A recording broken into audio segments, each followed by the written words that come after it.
The grit of the Wyoming Territory was not an honest dirt. It was an alkali powder that coated the tongue, stung the eyes, and settled over Clara's gray wool dress like a shroud.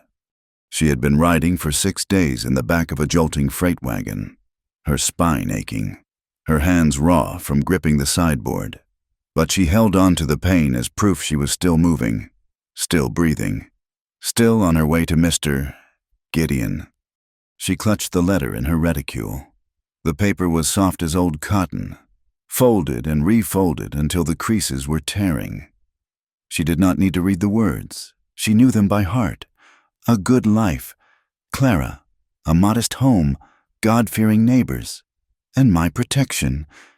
You will want for nothing. You will be safe. Safe. It was a word that felt foreign, a place she had never truly inhabited. Back in Illinois, safety was a debt paid, a brother's angry hand stayed, a meal that was not begged for. Here in Marrow Creek, it was a promise. The wagon groaned to a halt in what passed for a main street. It was just a rutted track of mud and manure bracketed by a dozen false-fronted buildings, all of them leaning as if exhausted by the relentless wind. Men in stained denim and heavy coats stopped their work, unloading barrels, shoeing a horse to stare. Their eyes were uniform, flat and assessing. Clara pulled her thin shawl tighter, her gaze sweeping the small crowd for the man whose photograph she kept pressed in her Bible. He was not there. Instead, a different man stepped forward, tipping his bowler hat. He was clean-shaven, unlike the others, and wore a string tie. His smile was practiced. "Miss Clara Abernathy?" he asked, his voice smooth. Relief washed through her, so potent it made her knees weak. "Yes, I am looking for Mr. Silas Gideon. Is he, He is, indeed, expecting you." The man offered a gloved hand to help her down. His grip was firm, but his skin felt damp. "Mr. Gideon was called away on urgent business, a land matter. He is a very busy man, as you will soon learn. He sent me to see to your comfort. Martin Sykes, at your service. I am his partner in several ventures." "A partner? I see." She tried to hide her disappointment. She had imagined Silas greeting her, perhaps a moment of awkward, blessed relief. "Your trunk, miss?" "Just the one." "Mr." Sykes hefted the small trunk easily. "You must be exhausted from the journey. Mr. Gideon secured you the finest room in town to rest and refresh yourself before his return tomorrow. This way." Clara expected a boarding house, perhaps a small hotel with a painted sign. She did not expect Mr. Sykes to lead her toward the largest, loudest building in Marrow Creek, the Gilded Cage Saloon. Music, harsh and out of tune, hammered from within. A crash of glass was followed by a roar of male laughter. Clara stopped dead on the warped boardwalk. The dust she had swallowed all day turned to paste in her throat. "Sir, Mr. Sykes, this is a saloon." "It is the town's hub, Miss Abernathy. The Gilded Cage provides rooms, hot meals, and hot baths. The only establishment of its kind between here and Cheyenne." He smiled again, that damp, reassuring smile. "The rooms are upstairs, entirely separate, entirely proper. Mr. Gideon was most insistent on that. Please, after you." He held the batwing doors open. She had 2 choices: stay on the street, to be devoured by the flat-eyed stares of the miners and drifters, or trust the man who claimed to be her fiancé's partner. She stepped inside. The smoke hit her first, a physical wall of tobacco and sweat, sour whiskey and unwashed bodies. It burned her lungs. The room was vast and dark, the air thick and blue. A long bar dominated one wall, tended by a man with a heavy, stained apron. Men crowded 3 deep, hunched over cards, shouting over the din of the piano player. And every single one of them turned to look at her. The noise did not stop, but it changed. The laughter took on a sharper edge. The muttering became focused. Men nudged each other. They were not looking at her face. They were looking at her hips, her bosom, her hands. They were looking at her the way a butcher looks at a side of beef. This was not safety. This was the opposite of safety. "Mr. Sykes," she whispered, her voice trembling. "I cannot stay here. This is not appropriate." "Nonsense. It is the frontier, my dear." His hand was suddenly on her elbow, his polite grip turning to steel. He was no longer guiding. He was pushing. "Roy, I have the new arrival." The barkeep, Roy Brandt, a heavy man whose suspenders strained against his belly, did not smile. He just nodded once, his eyes as cold and gray as river stones. "This way. Miss Abernathy." Sykes propelled her toward a narrow staircase in the back. "You will feel much better after a rest." She felt the leers on her back like hot irons. She heard a low whistle. Someone called out, "Fresh stock, Sykes?" "Mr." Sykes ignored it. He pushed her up the dark, narrow stairs. The smell of stale perfume and filth grew stronger. He stopped at a door, produced a key, and unlocked it. "In here, I will have a girl bring you hot water for washing, and some tea. It will calm your nerves." The room was small, with a sagging iron bedstead and a cracked porcelain basin. The window was boarded over from the outside. "Where are my things?" Clara asked. Turning, "I will bring your trunk right up. Settle yourself." He stepped out. Clara moved to follow him, to demand she be taken to the preacher's house, to the general store, anywhere but here. But he was already closing the door. She heard the sound before she understood it, the metallic, final click of a key turning in the lock. From the outside, panic, cold and sharp, seized her throat. She lunged for the door, rattling the knob. "Mr. Sykes, you have locked me in! Mr. Sykes, there is a mistake!" There was no answer. She pounded on the heavy wood, her small fists making a dull, desperate sound against the noise from the saloon below. "Let me out! Please, let me out!" She backed away, breathing hard, her eyes darting around the room. It was a cell. There was no escape. The window was sealed. A few minutes later, a small panel in the door slid open. A woman's face appeared, painted thick with rouge, her eyes empty and tired. "Here," the woman said, pushing a tin cup of water and a smaller cup of steaming brown liquid through the slot. "Please, you must help me," Clara begged, rushing to the door. "There has been a terrible mistake. I am here to be married to Mr. Silas Gideon." The woman looked at her, not with pity, but with a weary, profound indifference. "Just drink the tea, honey. It makes it easier." "What easier? What do you mean?" But the panel slammed shut. Clara was alone again, the echoes of the piano thumping through the floorboards. She stared at the cup of tea. "It will calm your nerves." Her nerves were screaming. She was shaking so hard she could barely stand. She had to think. Silas would come. He would find her. This was all a misunderstanding. Mr. Sykes was just protecting her from the men downstairs by locking her in. Yes, that had to be it. She was so thirsty from the trail. The water in the tin cup was brackish, but she drank it greedily. The tea was bitter, laced with something sweet. She drank it, too, hoping the warmth would stop her shivering. She sat on the edge of the cot, her hands knotted in her lap. She waited for the sound of Silas's boots, for the sound of Mr. Sykes returning with her trunk. Instead, a heavy numbness started in her limbs. The roar from downstairs began to sound distant, as if she were hearing it from underwater. Her eyelids grew heavy. The panic did not fade, but it became thick, slow, like molasses. She lay back on the thin, stained mattress. She tried to think of the letter. My protection. Her last thought as the drugged tea pulled her under was of her trunk. Her Bible was in it, her mother's locket, and her letter from Silas. She awoke to darkness and a splitting headache. Her mouth was filled with cotton. For a moment, she did not know where she was. Then the smell of the room, sour, cheap perfume, brought it all back. She sat up, her head swimming. The laudanum had worn off, leaving her sick and disoriented. How long had she been asleep? The saloon below was quieter now, but not empty. She could hear voices, low and serious. She crept to the door, pressing her ear against the wood. It was thin. She could hear the men in the room directly beneath her. Likely an office.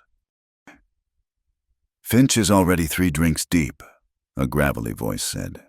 She recognized it as the barkeep, Roy Brandt. "He is determined.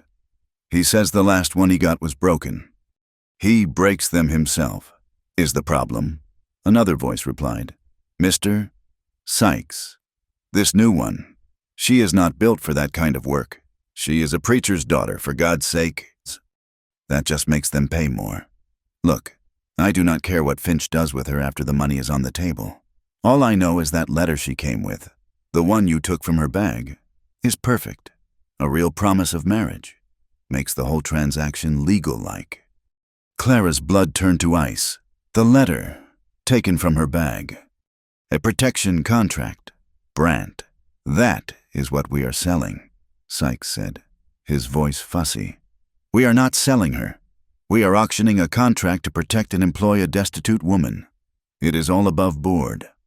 Save the legal talk for the judge. All I know is she is the 5th one this year, and the best of the lot. We will start the bidding high. Finch will pay. He has to." Auction, bidding, contract, sold. Clara backed away from the door, her hand covering her mouth to stifle the scream.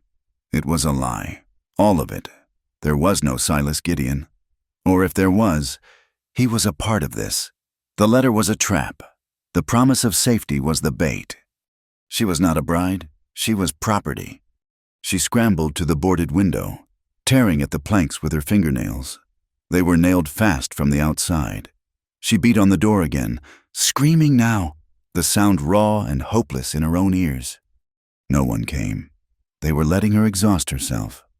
Downstairs, the heavy front doors of the gilded cage swung open, letting in a draft of cold night air that cut through the smoke. Eli Mercer did not bother to wipe his boots. He carried 3 weeks of trail dust and the smell of a dead man on him.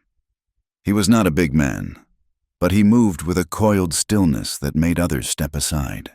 His face was hard plains and shadow, marked by a puckered white scar that ran from his left eye down to his jaw, pulling his mouth into a permanent, bitter line. He walked to the bar, ignoring the whispers that followed him. He knew what they called him. Mercer, the manhunter.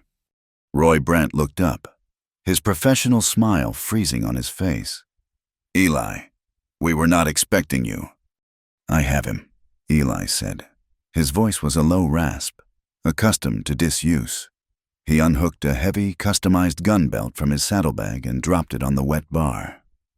"Jebediah Stokes. Caught him outside Laramie. He did not come quiet."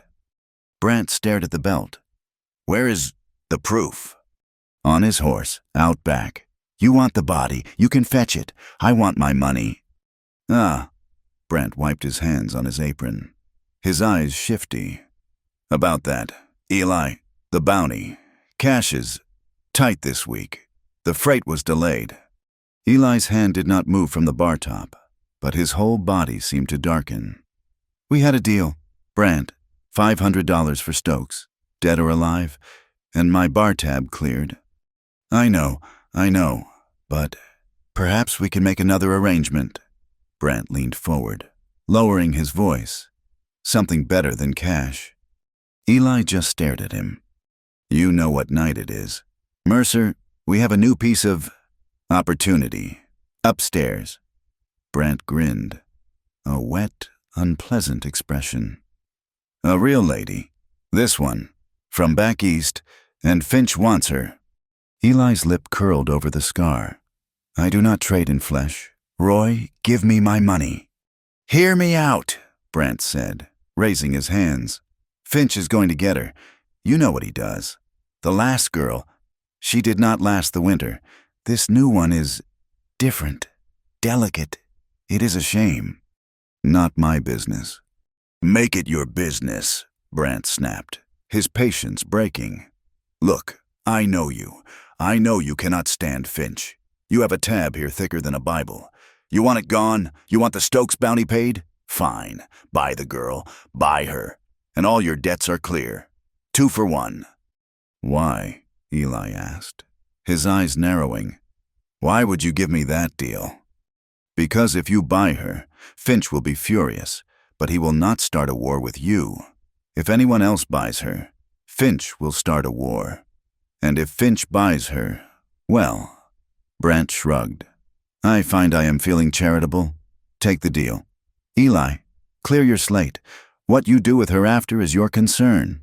Turn her out. Keep her. I do not care. Just keep her away from Finch. Eli thought of the winter coming on. He thought of the $300 he owed Brant for whiskey and bullets. He thought of the 500 Stokes was worth $800. It was a fortune, and all he had to do was buy a woman. He hated it. He hated Brant. He hated the smell of this room, but he was trapped. Fine, Eli spat. Call your auction, but I am not paying a dime over my debt. She is worth more, Brant whispered, excited. Then you better hope someone else bids higher, Eli said, and moved to the darkest corner of the saloon, leaning against the back wall, his arms crossed. An hour later, they brought her down. The room went quiet. Brant had cleared out the miners, keeping only the investors, ranchers, businessmen, and landowners, men with coin and a taste for this kind of transaction. Clara was pale as death, her eyes wide and dark with the leftover haze of laudanum and pure terror. They had put a thin, dusty black veil over her face, meant to suggest modesty, but it only made her look like a widow at her own funeral. Her hands were bound loosely in front of her with a silk ribbon. She stumbled on the last step, and Mr.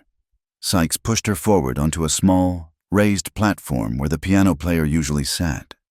Gentlemen, Roy Brant announced, projecting his voice, we have a special arrival tonight. Miss Clara Abernathy, late of Illinois. She has found herself in Marrow Creek without funds, without family, and without protection. A few men chuckled. She seeks a contract of employment and security. A benefactor, you might say. Brant walked around her, like a man assessing livestock. She is healthy, strong, educated. I am told she can cook, sew, and keep a house.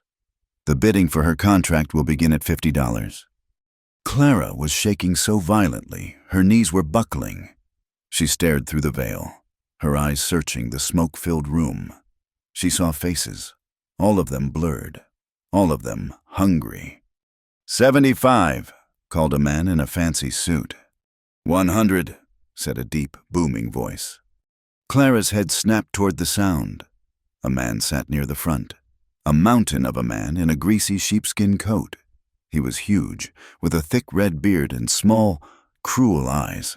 He stared at her, unblinking, a smile playing on his lips. This was Finch. 100 from Mr. Finch, Brant called out, beaming. Do I hear 120? 130 from the suit. 150, Finch boomed. Not taking his eyes off Clara, he looked like he was already imagining how he would break her. Clara looked past him, scanning the shadows. She saw miners, drifters, and then, in the very back, a man who was not like the others. He was still, scarred, and watching the floor, as if he were bored. But his boredom felt more dangerous than Finch's hunger. 200, Finch declared, slapping his hand on the table. And that is my final... Brant let the silence hang. $200, gentlemen. A fine price for such companionship. Going once. Clara's mind screamed. She had been sold by her brother to pay a debt, which is why she had answered the letter. She had been sold by Sykes, and now she was being sold again. She saw Finch stand up, ready to claim his prize. Something in her snapped. The terror gave way to a single, desperate need. She gripped the ribbon at her wrists. Her voice was not a shout, but a tearing, ragged gasp that cut through the entire saloon. "Please!" Every man stopped. Brant froze. Clara's eyes found Finch. She knew his name. She had heard it upstairs. "He breaks them." "Please, not him." The room was utterly silent. The piano player, who had been softly playing, lifted his hands from the keys. The plea hung in the air. A raw, exposed nerve. It was not a request. It was a judgment. It stripped away the pretense of a contract and named the act for what it was. Finch's face darkened with rage. "The little mule has a mouth. I will enjoy teaching her quiet." 200 going twice, Brant said, trying to regain control.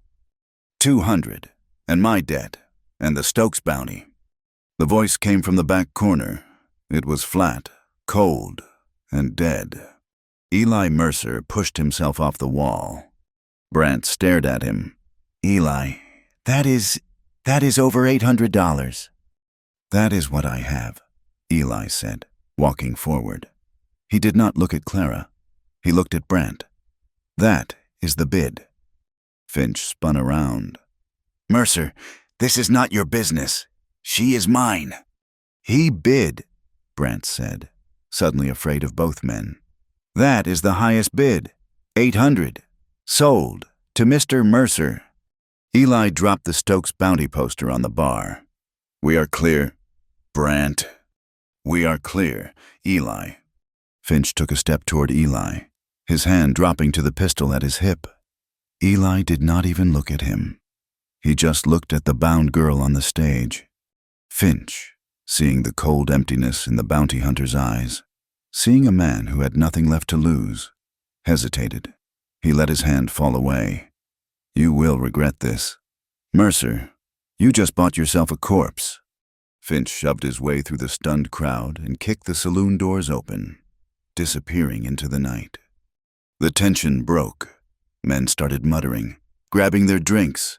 The show was over. Clara stood on the stage, her body rigid, still held up by the shock.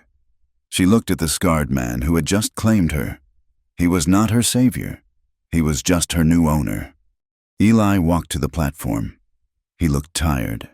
He looked at her, his gray eyes taking in the veil, the bruises on her wrists where Sykes had grabbed her, the terror in her posture. He reached out, not to her, but to the silk ribbon. With one sharp tug, he snapped it, freeing her hands. Clara stared at her freed hands, then at him. The strength that had held her up, the laudanum, the fear, the adrenaline, vanished all at once. The world tilted, the smoke closing in. Her legs gave out from under her. She collapsed onto the dusty stage, a heap of gray wool, finally falling into the darkness she had been fighting for hours. Eli Mercer just stood over her, looking down at the price of his cleared debts. He had not felt this sick in years. He sighed, a rough sound in his chest. And then, with the whole room watching, he bent down and lifted the unconscious woman into his arms. The first sensation was a smell, wood smoke, old buckskin, and something metallic, like rust. The second was pain, a dull throb behind her eyes and a sharp, stinging circle around her wrists. Clara's eyes snapped open. She was not in the locked room. She was on a pallet of straw and coarse blankets, on a dirt floor. A few feet away, a low fire crackled in a stone hearth, casting weak, dancing shadows on the rough log walls. The cabin was small, a single room, and brutally sparse, a table made of a warped plank, 2 stools, a dry sink, and a single iron cot in the far corner. A man sat on the cot, his back to her, cleaning a rifle. Her breath hitched. The memory of the saloon, the faces, the veil, Finch's hungry eyes, it all came rushing back. She had been bought. She scrambled backward, pulling the blanket up to her chin, her heart hammering against her ribs. The man, the scarred bounty hunter, did not turn. He simply continued his task, his movements methodical and detached. He slid an oiled rag down the barrel of the gun, his scarred cheek illuminated by the firelight. He knew she was awake. The air in the tiny room was thick with her fear. She expected him to turn, to smile, that wet, awful smile of ownership she had seen on Finch's face. She expected him to demand services, to justify his purchase. Finally, after a silence that stretched for a full minute, he spoke to the wall. His voice was a low rasp, like dry leaves scraping stone. "There is a water in the bucket by the door, and jerky on the table, if you have the stomach for it." Clara said nothing. She could not find her voice. He finished his work, sighting down the clean barrel before carefully reassembling the firearm. He stood, and she flinched, pulling her knees to her chest. He turned. Eli Mercer looked older in the daylight that was beginning to seep through the cabin's single, grimy window. He looked exhausted. His gray eyes were flat, showing no interest in her, no malice, no desire, nothing. It was almost worse than hatred. He walked to the hearth, picked up a tin cup, dipped it in the water bucket, and set it on the floor near her pallet. He did not get close enough for her to feel threatened, but he did not offer it to her hand either. It was a gesture one might make to a wary animal. "You are free to go," he said. Clara stared at the cup, then at him. The words did not make sense. "What?" "You heard me. The door is not locked. You can have the jerky. It is a day's walk back to the main trail. But if you follow the creek, you will hit it before nightfall." He spoke of it so plainly, as if he were giving directions to the general store, as if he had not just paid a man's entire fortune for her. "Go?" she repeated, her voice cracking. "Go where?" "I do not care.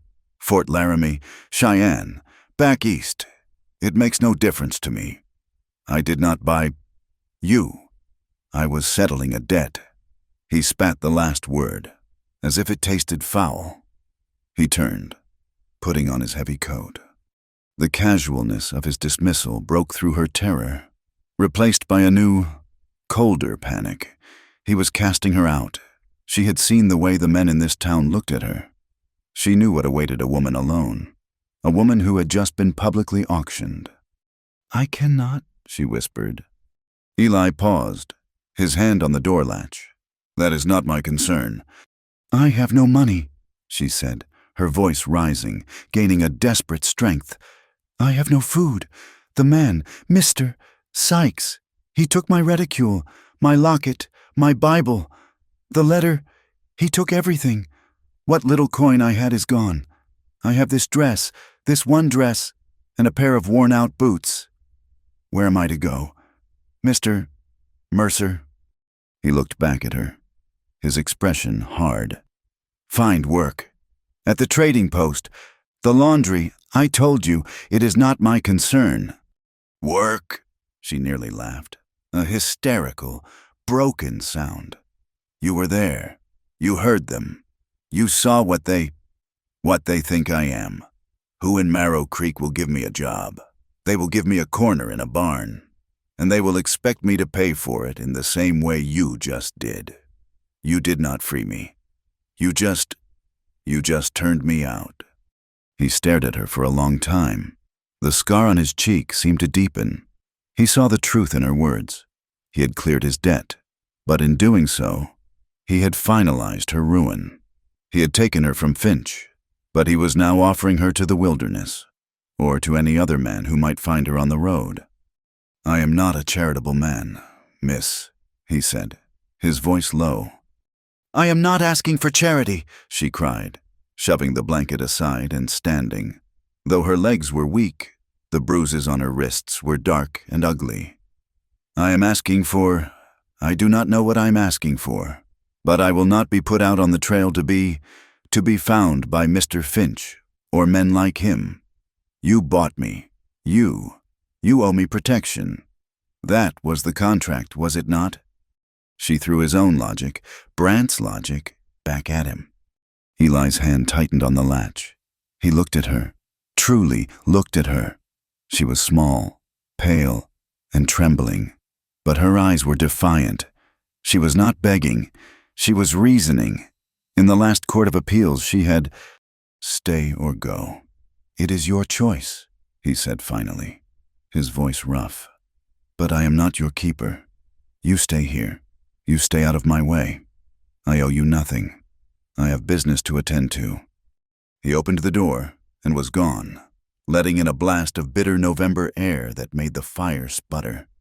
Clara stood in the middle of the room, shaking, the cold seeping through her thin wool dress. The door was open. She was free to go. She walked to the doorway and looked out. The cabin was perched on a barren hill overlooking the town, which was a mile distant. There was nothing else, just endless, wind-scoured plains, brown and gray, under a sky the color of lead. There was no creek visible. He had lied about that. She would be dead in a day. She closed the door, sliding the heavy wooden bar into place. Her hand was shaking. She leaned against the wood, closed her eyes, and let out a single, ragged sob. Then she took a deep breath. She had survived her brother. She had survived the journey. She had survived the auction. She would survive this. He had said to stay out of his way. She looked around the cabin. It was a sty. It smelled of man and whiskey and old blood. A pile of greasy dishes sat in the dry sink. Mud was caked on the floor. The pallet she had slept on was alive with... She did not want to think about it. She found a broom, the bristles worn down to nubs. She started to sweep.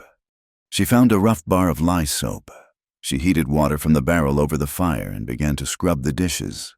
She worked with a frantic energy, the simple, domestic tasks a balm to her shattered nerves. She scrubbed the plank table. She took the pallet and his one blanket outside and beat them with the broom handle until clouds of dust and lice filled the air. She found a small store of food, half a sack of flour riddled with weevils, some salt pork, beans, and coffee. She sifted the flour, made a serviceable, if grim, dough, and set it to bake in a Dutch oven near the fire. She put the beans on to soak. She worked all day, cleaning his filth, claiming the space, making it bearable. She did it not for him. She did it for herself. She was carving out a piece of the world, this tiny, cold room, and declaring it hers to inhabit. When Eli returned long after dark, he stopped in the doorway. The floor was clean. The dishes were stacked. The cabin smelled of baking bread and soap. Clara was sitting on one of the stools, her hands folded in her lap, her face pale in the firelight. She looked up at him, her expression guarded. He looked at the clean room. He looked at the baking bread. He looked at her. He said nothing. He walked to the dry sink, poured water into the basin, and washed his face, the water dark with trail dust. He took the bread from the hearth, tore off a piece, and ate it, his back to her. She waited for a thank you. She waited for a comment, an order, a word. None came. When he was done, he moved to his cot. He took off his boots and his gun belt, which he laid by his side. He lay down, facing the wall, and pulled his coat over him. Clara waited. The silence in the cabin was heavier than any sound. Finally, she understood. This was the arrangement. She was a ghost. She was the price of a debt. She was not to be seen or acknowledged. She took the freshly beaten pallet, placed it on the floor by the hearth, as far from his cot as she could get, and lay down, pulling the thin, scratchy blanket over herself. It was the coldest night of her life, and she lay awake, listening to the wind howl outside and the quiet, steady breathing of the man who owned her, but would not claim her. Days passed in this heavy, wordless rhythm. Each morning, he would rise before dawn, check his weapons, and leave. He would be gone all day. Sometimes she heard a gunshot in the distance. He was hunting. Sometimes he came back smelling of whiskey. He had been to town. Clara cleaned, she cooked, she mended, she found his small, ruined trunk, the one Mr. Sykes had taken. Eli must have retrieved it. Her heart leapt, but it was empty. Her locket, her Bible, her few coins, all gone. Sykes or Brandt had kept them. But her dress was there, her only other dress, a faded blue calico. She washed it in the stream. She found the real one, a quarter-mile down the hill, and hung it to dry by the fire, the cabin filling with a smell of damp cotton. She scrubbed her gray wool dress, the one she had worn for weeks, and when it was dry, she mended the seams. She hid the bruises. They were fading now, from dark purple to a sickly yellow-green. She hid them not out of modesty, but because they were a mark of her shame, a reminder of the platform. She did not want him to see them. She did not want him to think she was weak. She did not know what he did, this manhunter. He was not a rancher. He was not a miner. He was a dealer in violence. He came and went like a shadow, and his silence was a fortress. Sometimes she would watch him when he thought she was not looking. He would sit by the fire, staring into the flames, and his face would change. The hardness would soften, replaced by a profound, bottomless grief. The scar on his cheek would seem to pulse. It was in one of these moments, the second week of her silent residence, that the memory took him. He was not Eli Mercer, bounty hunter. He was Eli Mercer, deputy marshal of the Colorado Territory. He was younger. The scar was not on his face. He was smiling. Sarah was smiling, too. She was hanging laundry on the line behind their small, clean house in Golden. She was telling him to be careful. He had to ride out to the Johnson Ranch, serve a warrant on a rustler named Tom Slade. "It is just one man. Sarah, I will be back before supper," he had promised. But it was not just one man. Slade had his whole gang. The arrest went wrong. The first shot came from the house, not the barn. It was meant for him. It hit Sarah. She was still holding a wet piece of laundry in her hand when she fell. Eli had gone blind with rage. He did not arrest Slade. He did not arrest any of them. He walked into that barn and he emptied his pistol. And then he used his rifle. And when it was over, 6 men were dead. He had held Sarah. He had felt the last, warm breath leave her body. The lawmen who arrived later called it a righteous shoot, but they had not seen his face. They had not seen the way he had killed them. He was not a lawman. He was a butcher. The scar on his face came a year later, from a knife in a saloon fight. But the real mark had been made that day in Golden. He had quit the marshals. He had taken his gun and his guilt, and he had started hunting men for money. It was the only thing he was good for. It was a penance. He was honoring Sarah's death by becoming the monster she had died to stop. He blinked. The fire in his cabin was burning low. The girl, Clara, was watching him. He turned his head, his gray eyes flat and cold again. She quickly looked away, her heart pounding. She had seen something she was not supposed to see. She had seen the man beneath the bounty hunter. That same evening, she found the letter. It was tucked inside his saddlebag, which he had left near the door. She was sweeping, and the bag had fallen over. The folded, creased paper slid out. Her letter, the one from Silas Gideon, the one Mr. Sykes had stolen. Her first instinct was to snatch it, to hide it. It was hers. It was the proof of her naivety. But he was there, sitting at the table, sharpening his hunting knife. He had seen it fall. He watched, his hands still. Slowly, Clara picked up the paper. She did not open it. She knew its words. A good life. Clara, a modest home, God-fearing neighbors, and my protection. She held it out to him. Eli looked at the letter, then at her hand. He did not take it. He told me he was my betrothed, she whispered. It was the first time she had spoken of it. He sent a photograph. He wrote for months. I believed him. I read it, Eli said, his voice quiet. You read it? When I took your trunk from Brant, it was in there. Brant kept it as proof of the contract. Clara sank onto the stool opposite him. So, you know I did not come here for that. I came here to be a wife. Eli nodded once. He looked at the letter, still in her hand. He finally understood. She was not a harlot from back east, sold off by a procurer. She was a woman who had been tricked by a promise of safety. She was, in her own way, just like him. She was running from a past and had run straight into a new hell.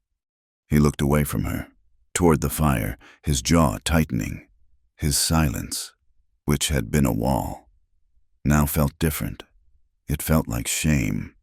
The cold snap hit that night. The temperature dropped 20 degrees in an hour, the wind shrieking around the logs. The fire, which Clara had fed with the last of the dry wood, was struggling against the drafts. She shivered on her pallet, the blanket pulled up to her nose. The cabin was dangerously cold. Eli rose from his cot. He went to the door, where a pile of wood he had cut that afternoon lay, still damp and green. He brought an armful to the hearth and began splitting it into smaller pieces, the thwack of his hatchet sharp in the small room. Clara got up and knelt by the hearth, trying to coax the new, damp kindling to light from the glowing embers. Her hands were blue, shaking so hard she could barely hold the poker. The small flames she managed to raise kept dying, suffocated by the smoky, wet wood. "Give it here," Eli growled. He knelt beside her, so close his shoulder brushed hers. She flinched, but did not move away. The hearth was small. There was nowhere else to go. He took the poker from her. He did not need it. He rearranged the wood with his bare hands, creating a small pocket of air. He found a dry piece of bark, shaved it with his knife, and used it to catch the embers. He blew gently, his scarred cheek close to the flames, his breath steady and patient. A small, new flame licked up, catching the kindling. Clara, mesmerized by the simple, competent act, reached to add another small piece of wood. Her hand brushed his as he was doing the same. It was nothing, a graze of cold fingers against scarred, calloused skin. But it was the first time they had touched. Clara froze. Eli froze. The moment hung in the air, suspended in the smoke and the sudden, growing warmth of the fire. It was not desire. It was contact. Two living things in a cold, dead world. Clara pulled her hand back as if she had been burned. Eli stared into the new fire, his expression unreadable. He did not look at her. He stood up, dusted the bark from his hands, and went back to his cot. But the silence in the room had changed. It was no longer empty, it was full. The next day, the rider came. Clara was scrubbing the floor when she heard the horse. It was not Eli's. Eli was in town. She stood up, her heart lurching, and ran to the window. A man on a big bay horse was riding up the hill. He wore a heavy sheepskin coat and a wide-brimmed hat pulled low. He was heading straight for the cabin. She ran to the door and slid the bar in place. The man dismounted, his boots heavy on the packed earth. He did not knock. He simply tried the latch, finding it barred. He hammered on the door with his fist. "Mercer!" he yelled. "Open this damn door. I know you are in there." Clara backed away, her eyes wide, holding the wet scrub brush like a weapon. "Mercer, Finch knows you got her. He is sending you a message. He wants his property. Open up, or I will kick it in." The man drew his pistol and fired a shot straight through the door, just above the latch. The explosion was deafening in the cabin. Clara screamed and dropped to the dirt floor, covering her head as splinters of wood flew past her. The man kicked the door. The bar held. He kicked it again, roaring in frustration. "You hear me, whore? You're coming with me. Finch paid for you. Mercer just stole you." He was drawing back his boot for a third kick when a voice, cold as the wind, came from behind him. "Step away from the door." The rider froze. He turned, slowly. Eli Mercer was standing 20 yards away, his rifle leveled at the man's chest. He must have come up the back of the hill. "Mercer," the man sneered. Though his hand was shaking, he did not raise his pistol. "I am just here to collect Mr. Finch's delivery." "She is not for sale," Eli said. "She was, and Finch bought her. You just got in the way. Now, hand her over. He is willing to forget what you owe him for the trouble." "Get on your horse," Eli said. "I am not leaving without the girl." "I am not telling you again." The man made his choice. He was arrogant, full of Finch's whiskey and power. He thought Eli would talk. He tried to raise his pistol. Eli did not fire his rifle. He moved faster than Clara would have thought possible. He closed the distance in 3 long strides. He did not use the barrel of his rifle. He used the stock. He brought the heavy wooden butt of the gun up in a brutal, crushing arc, smashing it into the man's jaw. The sound was a wet crack. The man's pistol discharged into the dirt as he fell, unconscious before he even hit the ground. Eli stood over him, breathing hard, his face a mask of cold fury. He looked at the man, then at the bullet hole in his own door. He reached down, grabbed the unconscious rider by the collar, and dragged him to his horse. With a grunt of effort, he threw the man over the saddle like a sack of feed. He tied his hands to the pommel. Then, he slapped the horse hard on the rump. The bay, startled, took off at a gallop, carrying its unconscious rider back toward Marrow Creek and toward Finch's ranch. Eli Mercer stood alone for a moment, the wind whipping his coat. He turned and walked to the door. He saw the splintered hole. He put his shoulder to it and shoved. The bar, weakened, gave way. He stepped inside. Clara was still on the floor, huddled by the hearth, her knuckles white as she gripped the scrub brush. She was pale, but she was not crying. She was just staring at him, her eyes wide with a mixture of terror and something else. He had not just protected his property. He had defended her. Eli looked at her, then at the splintered door. He said nothing. He found his toolbox, took out a hammer, some nails, and a spare piece of plank. He began to repair the door. Clara watched him work. She watched his strong hands, the competent set of his shoulders, the way he ignored her. But he was not ignoring her. He was building a wall to keep the world out, and, for the first time since she had left Illinois, she felt, in the most terrifying and confusing way possible, that she might be on the right side of it. The fresh, white splinters of the repaired door were a stark reminder of how close she had come. The bullet hole, which Eli had plugged with a whittled piece of pine, was a dark, staring eye. Clara sat on her stool, her hands knotted in her lap. The silence that fell after Eli had finished his work was heavier than any of the silences that had come before. It was a silence born not of unfamiliarity, but of shared, brutal knowledge. He had saved her. He had beaten a man half to death for her.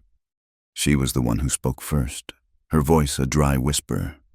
"He will not stop, will he?" Eli was cleaning his rifle again. It seemed to be the only thing that gave him comfort. He did not look up. "No. He will send more men." "He will," Eli agreed, his voice flat. "They will have more guns.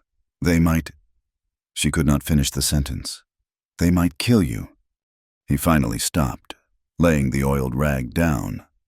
He looked at her, his gray eyes devoid of any emotion. "Which is why you have to leave."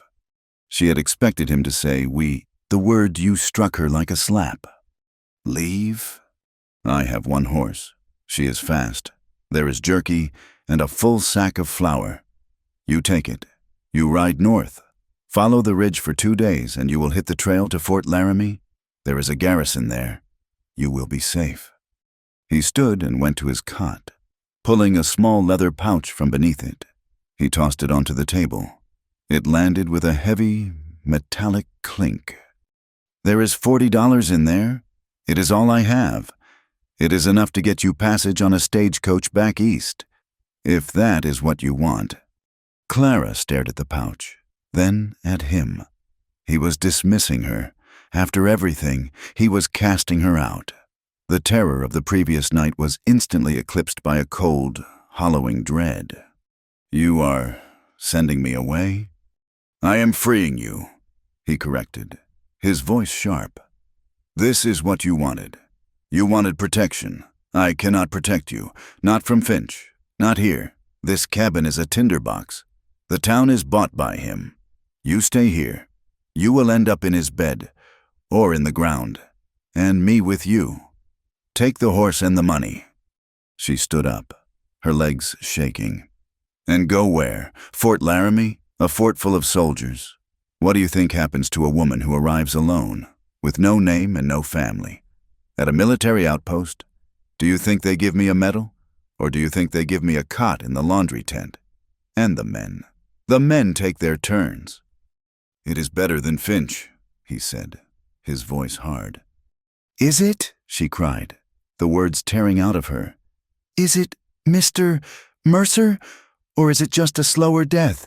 You say I have no name. You are right. I do not. The woman I was, Clara Abernathy. She was a lie. She was a name on a letter, and she does not exist. The woman Mr. Finch wants, she is a piece of property. The woman you bought, she is a debt." She was sobbing now, frustrated, terrified tears. "I have nowhere. I have no family. My brother sold me to a man in Illinois to clear his gambling debts. I answered that letter from Mr. Gideon because I was running from a man who thought he had bought me, and I ran right here. I have no one. Do you understand? There is nowhere." Her breakdown was complete. She sank back onto the stool, covering her face, her shoulders heaving. She had laid her entire, pathetic life at his feet.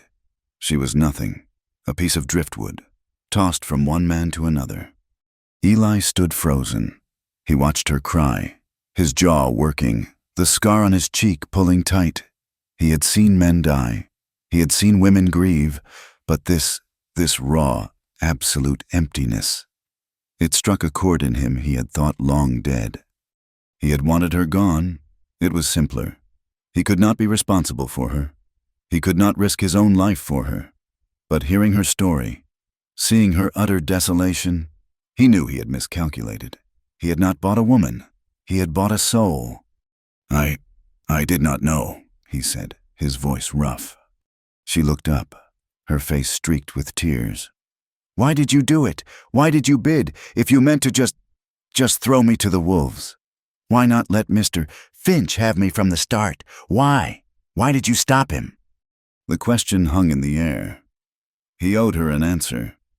He owed her that much. He turned away from her, staring into the cold hearth. When I was a lawman, I failed someone. I failed to protect them." He paused, the memory of Sarah falling, the laundry still in her hand, flashing in his mind. "I was too late. I was not good enough." He turned back to Clara. His eyes were not cold. They were burning. "I was in that saloon. I was listening to Brant sell you, like a horse. And I saw Finch. I know what he is. I saw him looking at you, and I knew I could not sit there. I could not watch another. I could not watch him put his hands on you. I did not buy you because I wanted you. I bought you because I could not bear watching him take you." The confession was torn from his throat. It was the most honest thing he had said in 5 years. Clara stared at him. The air in the room was electric. He had not bought her to settle a debt. He had not bought her for his own use. He had bought her to save her. She did not know what to do with that information. It was too large. It was too painful. He had seen her as a human being, not as property. She stood up. She did not know she was going to do it until she was doing it. She crossed the small space between them. He was so still, a statue of regret. He was taller than she, and she had to look up at him. She saw the scar. She saw the pain in his eyes. She raised herself on her toes, put her cold, trembling hands on his shoulders, and she kissed him. It was not a kiss of passion. It was a kiss of desperate, profound gratitude. It was the only coin she had left to give. It was thank you for seeing me. Eli's entire body went rigid. For 1 second, his hands, which had been at his sides, raised as if to hold her. But then, with a low groan that sounded like pain, he grabbed her wrists and pushed her back, gently but firmly. "No," he said, his voice a harsh rasp. Do not ever do that." He was horrified. He was repulsed. Clara's face crumpled. She had misunderstood. She had offered the one thing she had, and he had thrown it back at her. She had shamed herself, and she had shamed him. I am sorry," she stammered, backing away from him, her hands flying to her mouth. I did not mean—" "Get your things," he said, his voice flat and dead again. The moment of confession gone. "What few you have. The storm is brewing, but you have to go, now." He turned his back on her, grabbed his coat, and went to the door. "I will saddle the horse."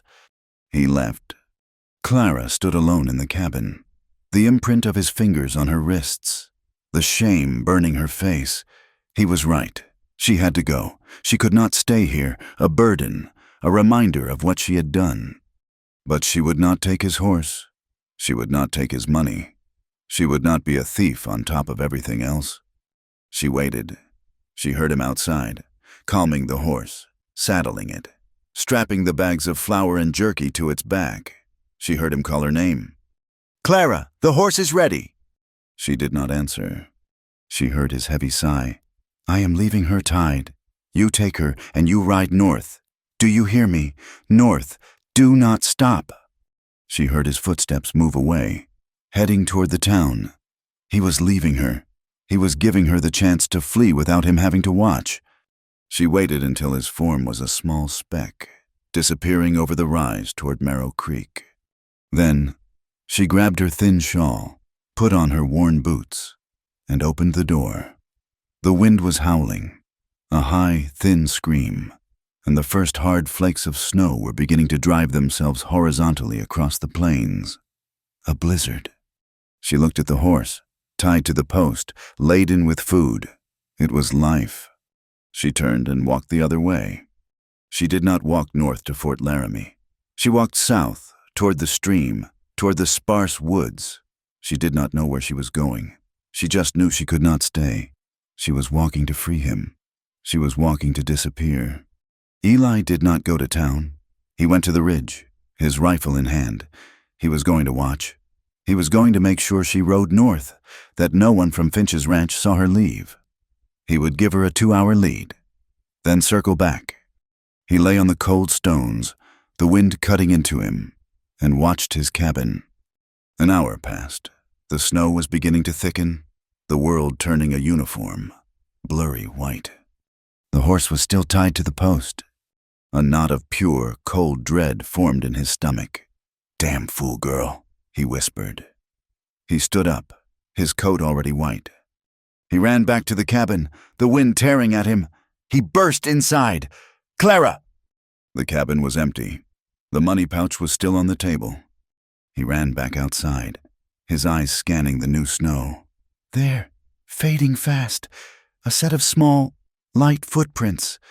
They were not heading north. They were heading south, toward the creek. "No," he breathed. He untied the horse, ripping the bags of flour off the saddle and throwing them to the ground.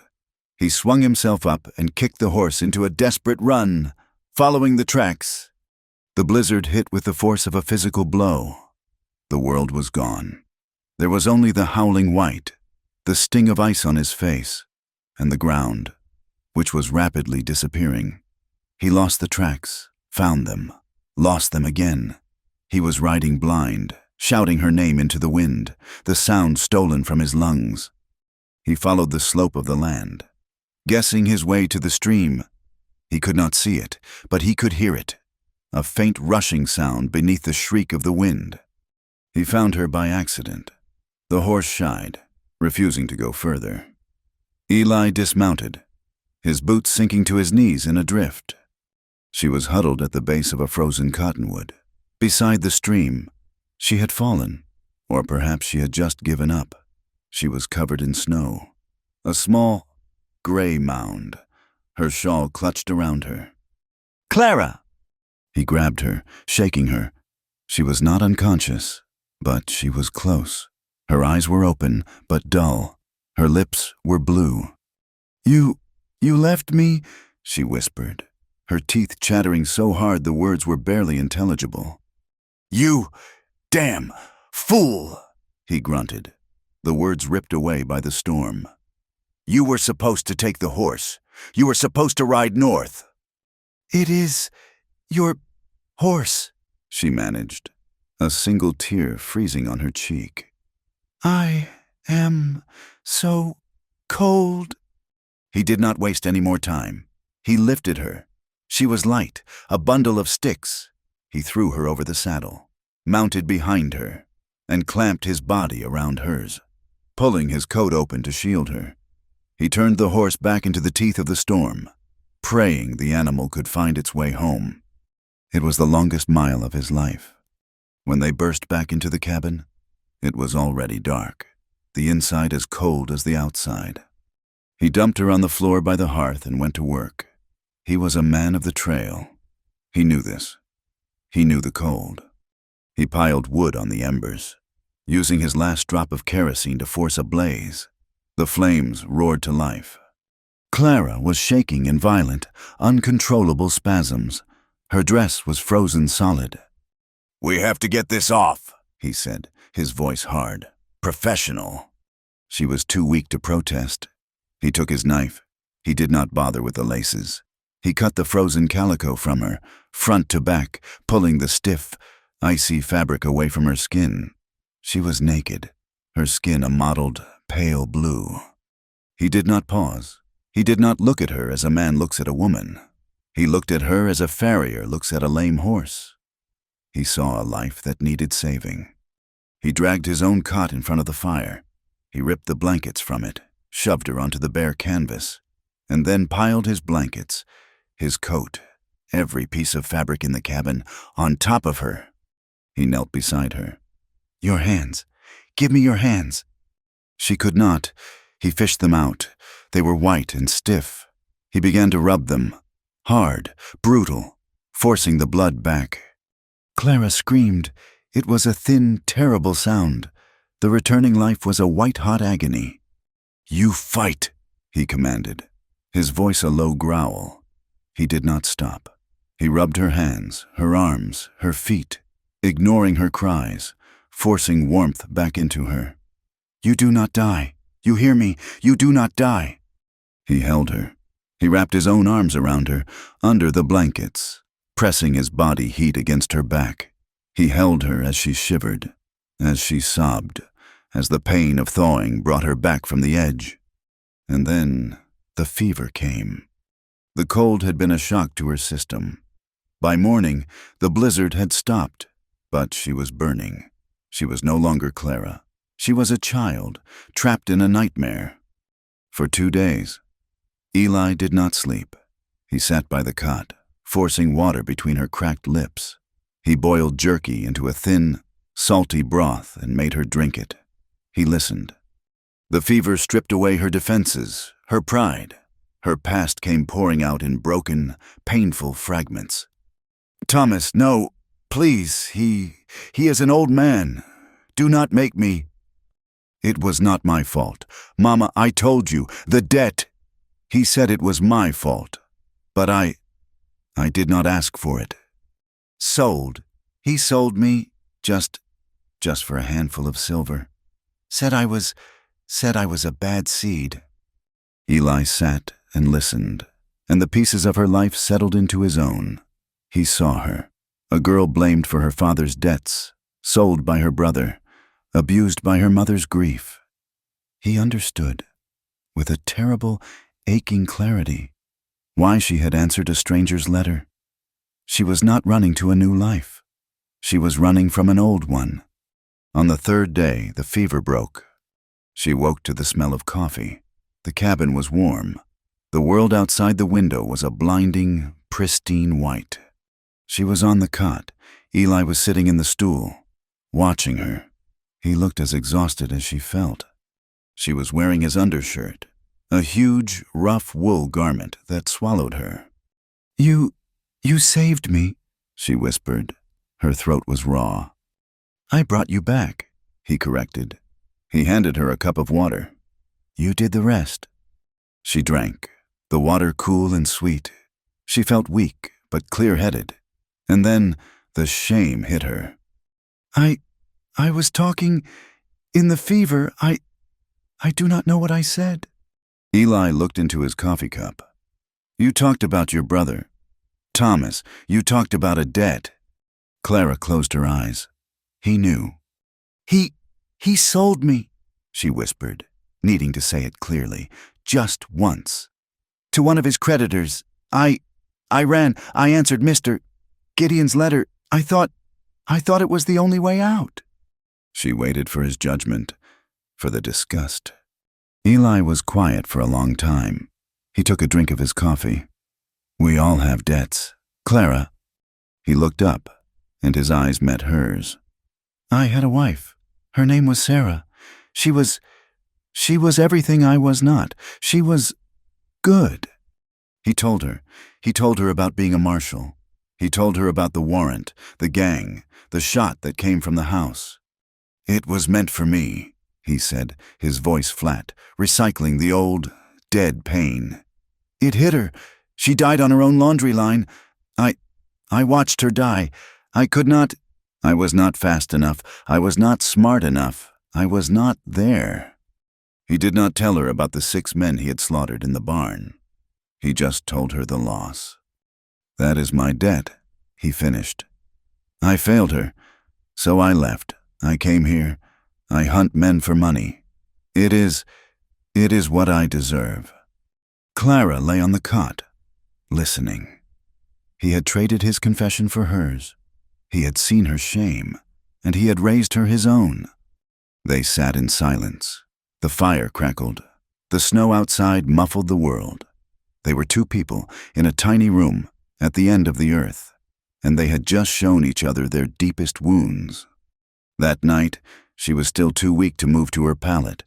He gave her the cot, as he had for 3 nights, and he took the floor. In the middle of the night, she woke. The fire was burning low, casting long shadows. He was asleep on the pallet, his back to her, but he was restless, his shoulders tense even in sleep. She looked at him, this man who had bought her, ignored her, saved her, and confessed to her. She slid off the cot, her bare feet cold on the dirt floor. She was weak, but she could move. She knelt beside his pallet. He was facing away. In his sleep, he was frowning, caught in a memory. She looked at the scar on his cheek, pale in the moonlight reflecting off the snow. It was a mark of violence, a mark of his pain. She reached out her hand, her fingers still trembling and weak. She laid her fingertips gently on the puckered white line. His eyes snapped open. He did not move. He did not pull away. He did not flinch. He just let her. He stared up at her, his gray eyes clear and awake. She traced the scar from his eye to his jaw. It was a question. It was an acceptance. He let out a breath, a long, slow sigh, and the tension in his shoulders eased. He did not tell her to go. He did not tell her to stop. She lay down on the pallet, beside him, but not touching him. She pulled a corner of the rough blanket over herself. They lay close, facing each other, not speaking, warmed by the dying fire. They just were, and for the first of what felt like 1,000 nights, neither of them was truly alone. The next morning, the world was reborn in white and blue. The sky was a sharp, clear ache. Clara felt light. The fever was gone. The guilt was not gone, but it was shared. Eli was outside, his axe ringing in the cold, clear air, splitting the wood he had dug out from under a snowdrift. She pulled on her own gray dress, now washed and mended from its ordeal. She wrapped herself in one of his blankets and stepped outside. The cold air was so clean it hurt to breathe. He stopped, his axe resting on a log. He watched her. I can help," she said. "You should be resting." "I have rested. I feel—" She did not know how to say it. "Better? Alive?" She walked over and began to pick up the split kindling, stacking it by the door. They worked in a new, comfortable silence. He swung the axe, a powerful, clean motion. The wood cracked and flew. One half of a log landed deep in a snowdrift, burying itself. Clara laughed. It was a small, surprised sound. She went to retrieve it, sinking to her thighs in the soft, deep powder. She tugged the piece of wood, lost her balance, and fell backward into the drift, a soft whoomp of snow. She lay there, staring up at the blue sky, covered in white powder. She looked at Eli. He was watching her, the axe still in his hand. The scar on his cheek was crinkled. His mouth was smiling. It was not his bitter, one-sided grimace. It was a real, actual smile that reached his eyes and made them look younger. A sound came from his chest. It was a short, rusty bark, a laugh.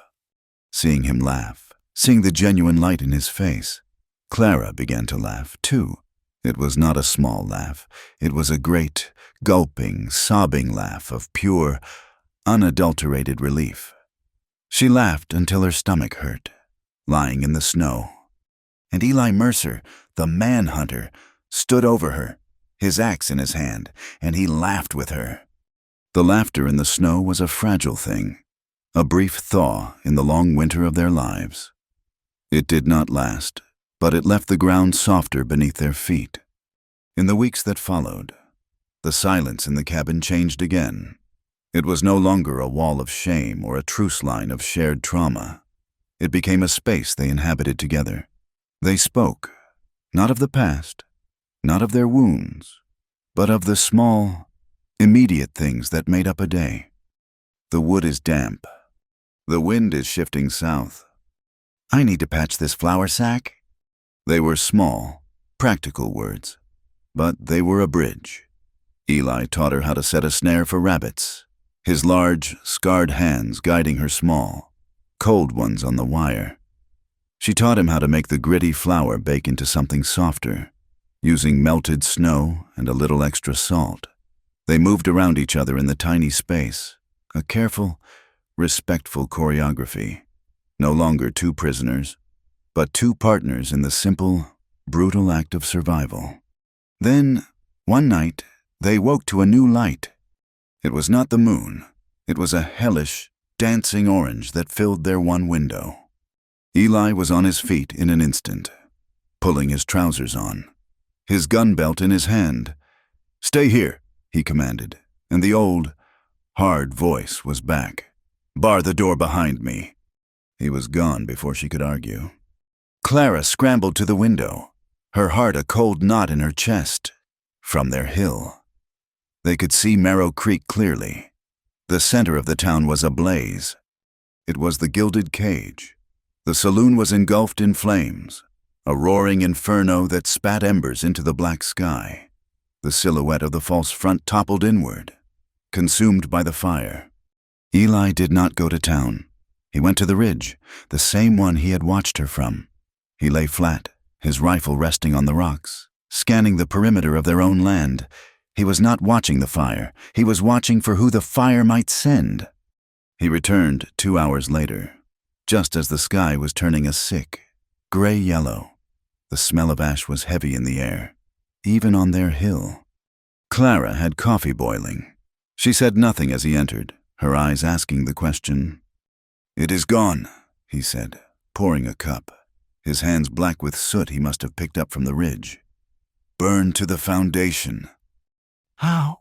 she whispered. "A fire in this wind, with that much whiskey inside? It could have been an accident." He drank the coffee, black and scalding. "But you do not think it was?" Eli looked at her, his gray eyes flat. Brant and Sykes left town 3 days ago. Rode out with heavy bags. They knew it was coming. He looked toward the window, toward the smoldering remains of the town's center. Finch will say it was a drunk miner, or he will say it was me. To get back at you for the man you beat. To get back at Brant for selling you to me. To send a message that he owns this town, that he can burn down whatever he wants, and that he is not done. Eli finished the coffee. The town will be spooked. They will need someone to blame. He was right. The fire ripped the thin veneer of civilization off Marrow Creek. Men were angry, restless. The gilded cage had been the only place for 100 miles to drink, to gamble, to forget, and it was gone. The whispers started immediately. It was the bounty hunter, Mercer. He had a feud with Brant. He had a feud with Finch. And now Finch, the town's biggest employer, was furious, his investment gone. The tension was a tangible thing, a metallic taste in the air. 2 days later, their supplies were gone. The blizzard had depleted their flour, and Eli's hunting had been sparse. "We have to go to the post," he said. Clara's hands tightened on her apron. "Into town? I have to. You should stay." "No," she said, her voice quiet but firm. "You have no money. I have my mother's locket. The one I thought Mr. Sykes took. I had hidden it, sewn into the hem of my gray dress." Eli looked at her. "You are not selling that." "It is a piece of metal," she said. "Flour is life. I am coming with you." He argued, but he saw the resolve in her eyes. This was not the broken girl he had carried from the snow. This was a woman making a choice. "Stay close to me. Do not talk to anyone." The walk to town was a mile of cold silence. When they entered the main street, the change was immediate. The whispers that had followed Eli before were now replaced by a hard, accusatory silence. Men stopped and stared. They were not just looking at Mercer, the manhunter. They were looking at them. They were looking at him, and at the woman he had bought, the woman who had started all this. They entered Henderson's trading post. It was the only other public space, and it was crowded with angry, sober miners. Mr. Henderson, a thin man with a nervous twitch, stopped polishing a glass when they entered. The entire room went silent. "Mercer!" Henderson nodded, his eyes darting to Clara and then away, as if looking at her was impolite.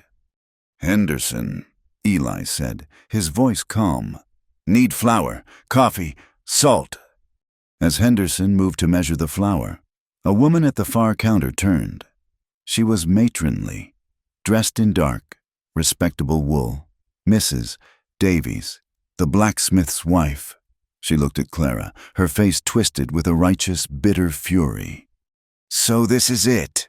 The woman's voice was high and sharp, cutting through the silence. "This is the creature that brought this on us." Clara froze. She wanted to shrink, to hide behind Eli. "That saloon was a pit," Mrs. Davies continued, her voice rising. "But it kept men like Finch busy. Now he is angry, and it is all because of her." She took a step toward Clara. Eli moved, very slightly. Placing himself half an inch in front of Clara, it was not a threat. It was a statement. "Mrs. Davies saw the movement. It only enraged her." "Hiding behind your keeper," she hissed at Clara. "You should have stayed in whatever gutter you crawled out of, coming here, pretending to be a bride. You are nothing but a—" The woman's face contorted, and she spat. The glob of spittle landed on the dusty floor, just at the hem of Clara's gray dress. "Whore." The word was a gunshot. Clara flinched as if she had been struck. Her face went white, then flooded with a hot, terrible red. She could feel every eye in the room on her. Eli did not move. He did not look at Mrs. Davies. He did not look at the men watching. He simply stood beside Clara, a silent, scarred wall of granite. He waited. The silence in the room was absolute, deafening. He let the woman's hatred hang in the air, exposing its own ugliness.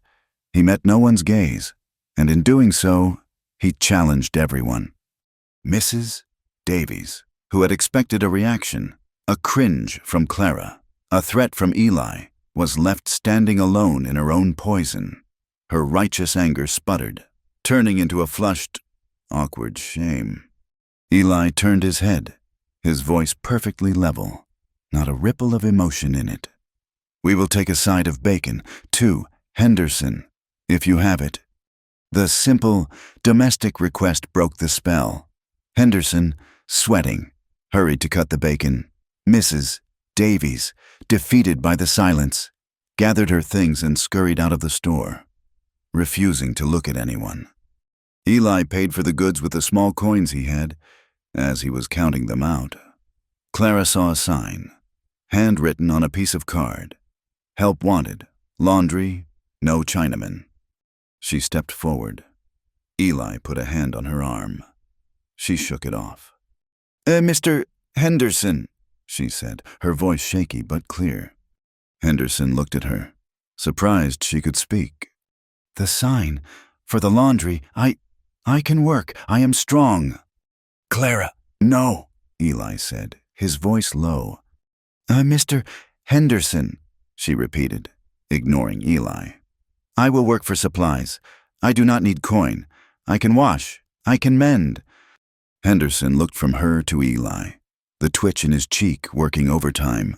He was afraid of Finch, but he was also a businessman. The town's laundrywoman had run off after the fire. It is hard work, miss, he said, hedging. I am not afraid of hard work. I am afraid of charity, she said, the last part looking straight at Eli. I will not be a debt, not to you, not to anyone. Henderson nodded. Slowly. Be here. Tomorrow. 6 in the morning. The laundry is out back. You will be paid in goods at the end of the week. Thank you, Mr. Henderson. They walked out of the store, Eli carrying the sack of flour on his shoulder. They did not speak on the long walk back to the cabin. The silence was different again. It was the silence of a new, unspoken bargain. She had claimed her own life.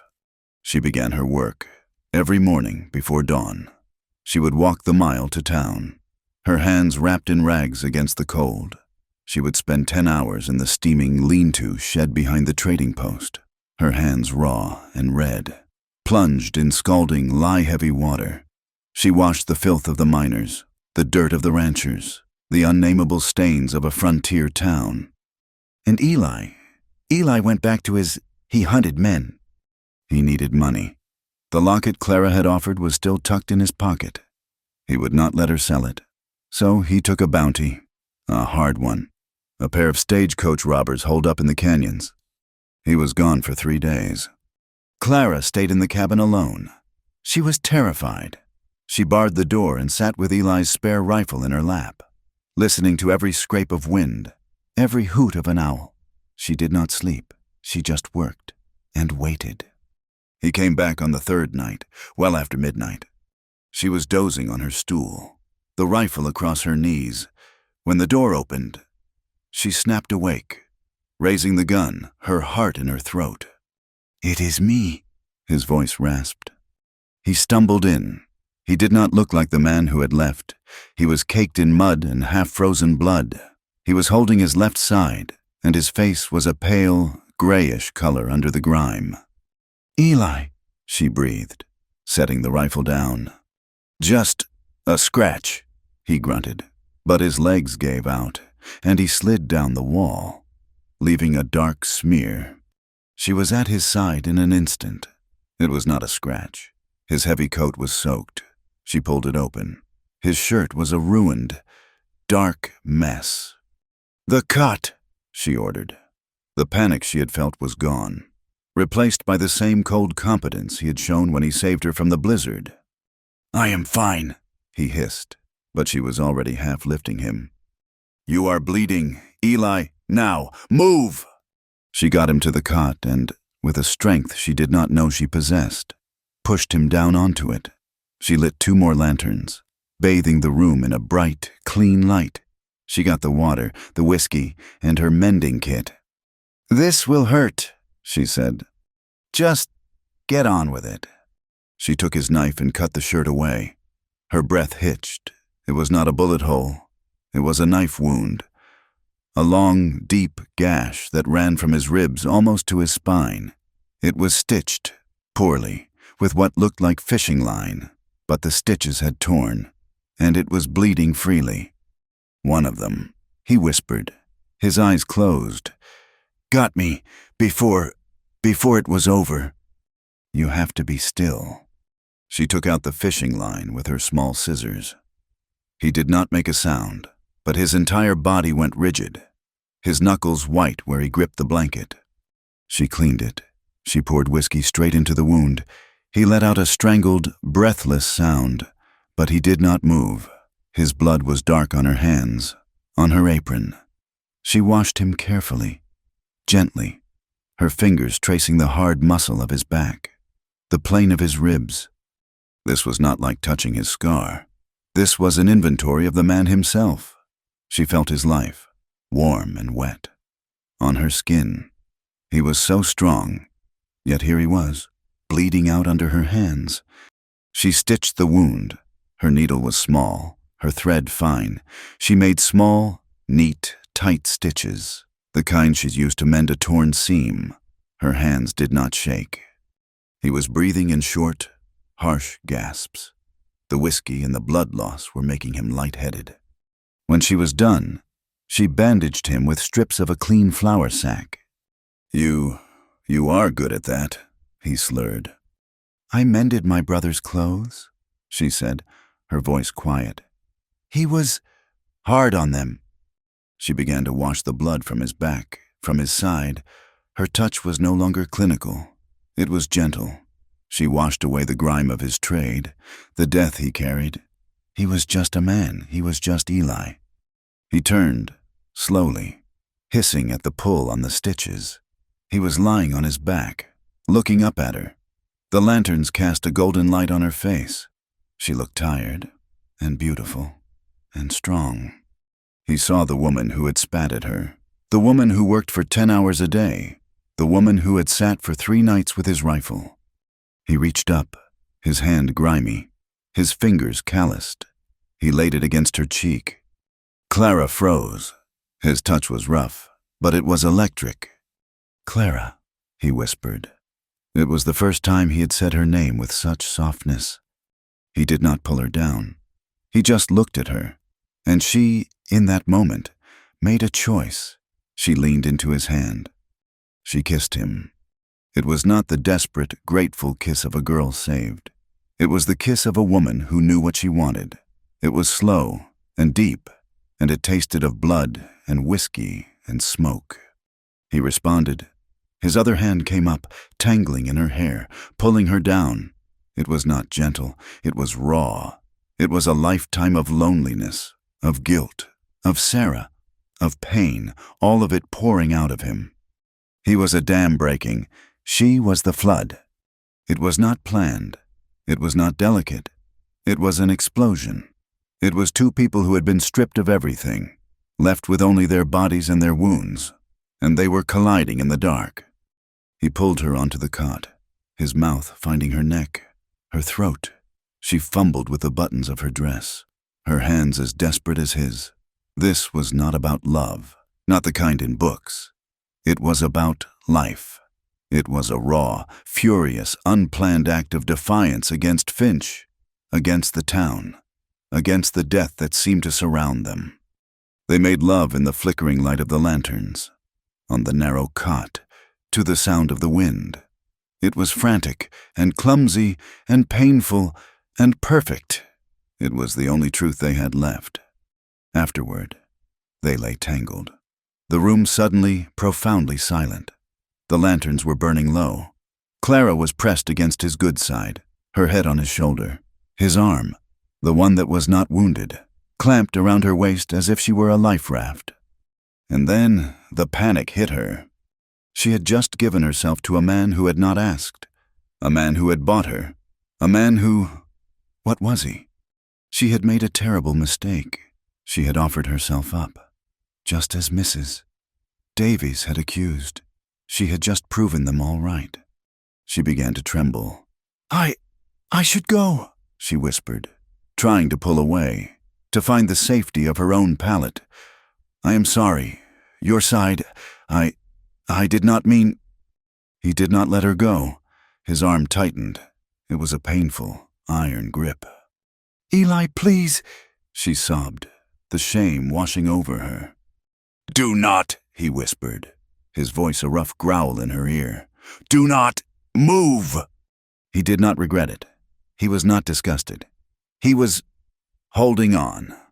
He pulled her closer, his face buried in her hair. He did not say anything else. He did not say she was beautiful. He did not say he cared for her. He did not say she was his. He just held her as if he, too, were drowning, and she was the only solid thing in the world. She lay there, in his arms, her panic slowly receding, replaced by a new, more terrifying question. She had his body, but she did not know what it meant. A week later, his side was healing. The stitches held. Her routine, laundry, cabin, Eli, was their new normal. It was a fragile piece. It was shattered when Finch returned to town. He did not come alone. He came with 6 men, hard men from Texas, all of them wearing new pistols. Eli and Clara were at the trading post. She was picking up her weekly pay, a sack of beans and a small tin of lard. Finch entered. The store went silent. He did not look at Clara. He looked only at Eli. He smiled, a big red-bearded smile. Mercer, you look poor, Finch said, his eyes glancing at the small sack of beans. Eli said nothing. He placed his hand on Clara's elbow, ready to move her. I came to offer you a job, Finch said, magnanimous.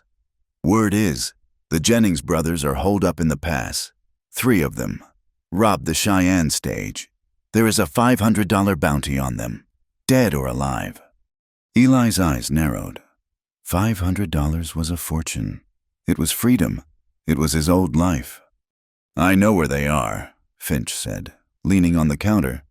My men track them, but I do not want to risk my men. You are expendable, and you are good. I will give you the location. You do the work. You take the whole bounty, enough to get you and her all the way to California. Eli looked at him. What is your price?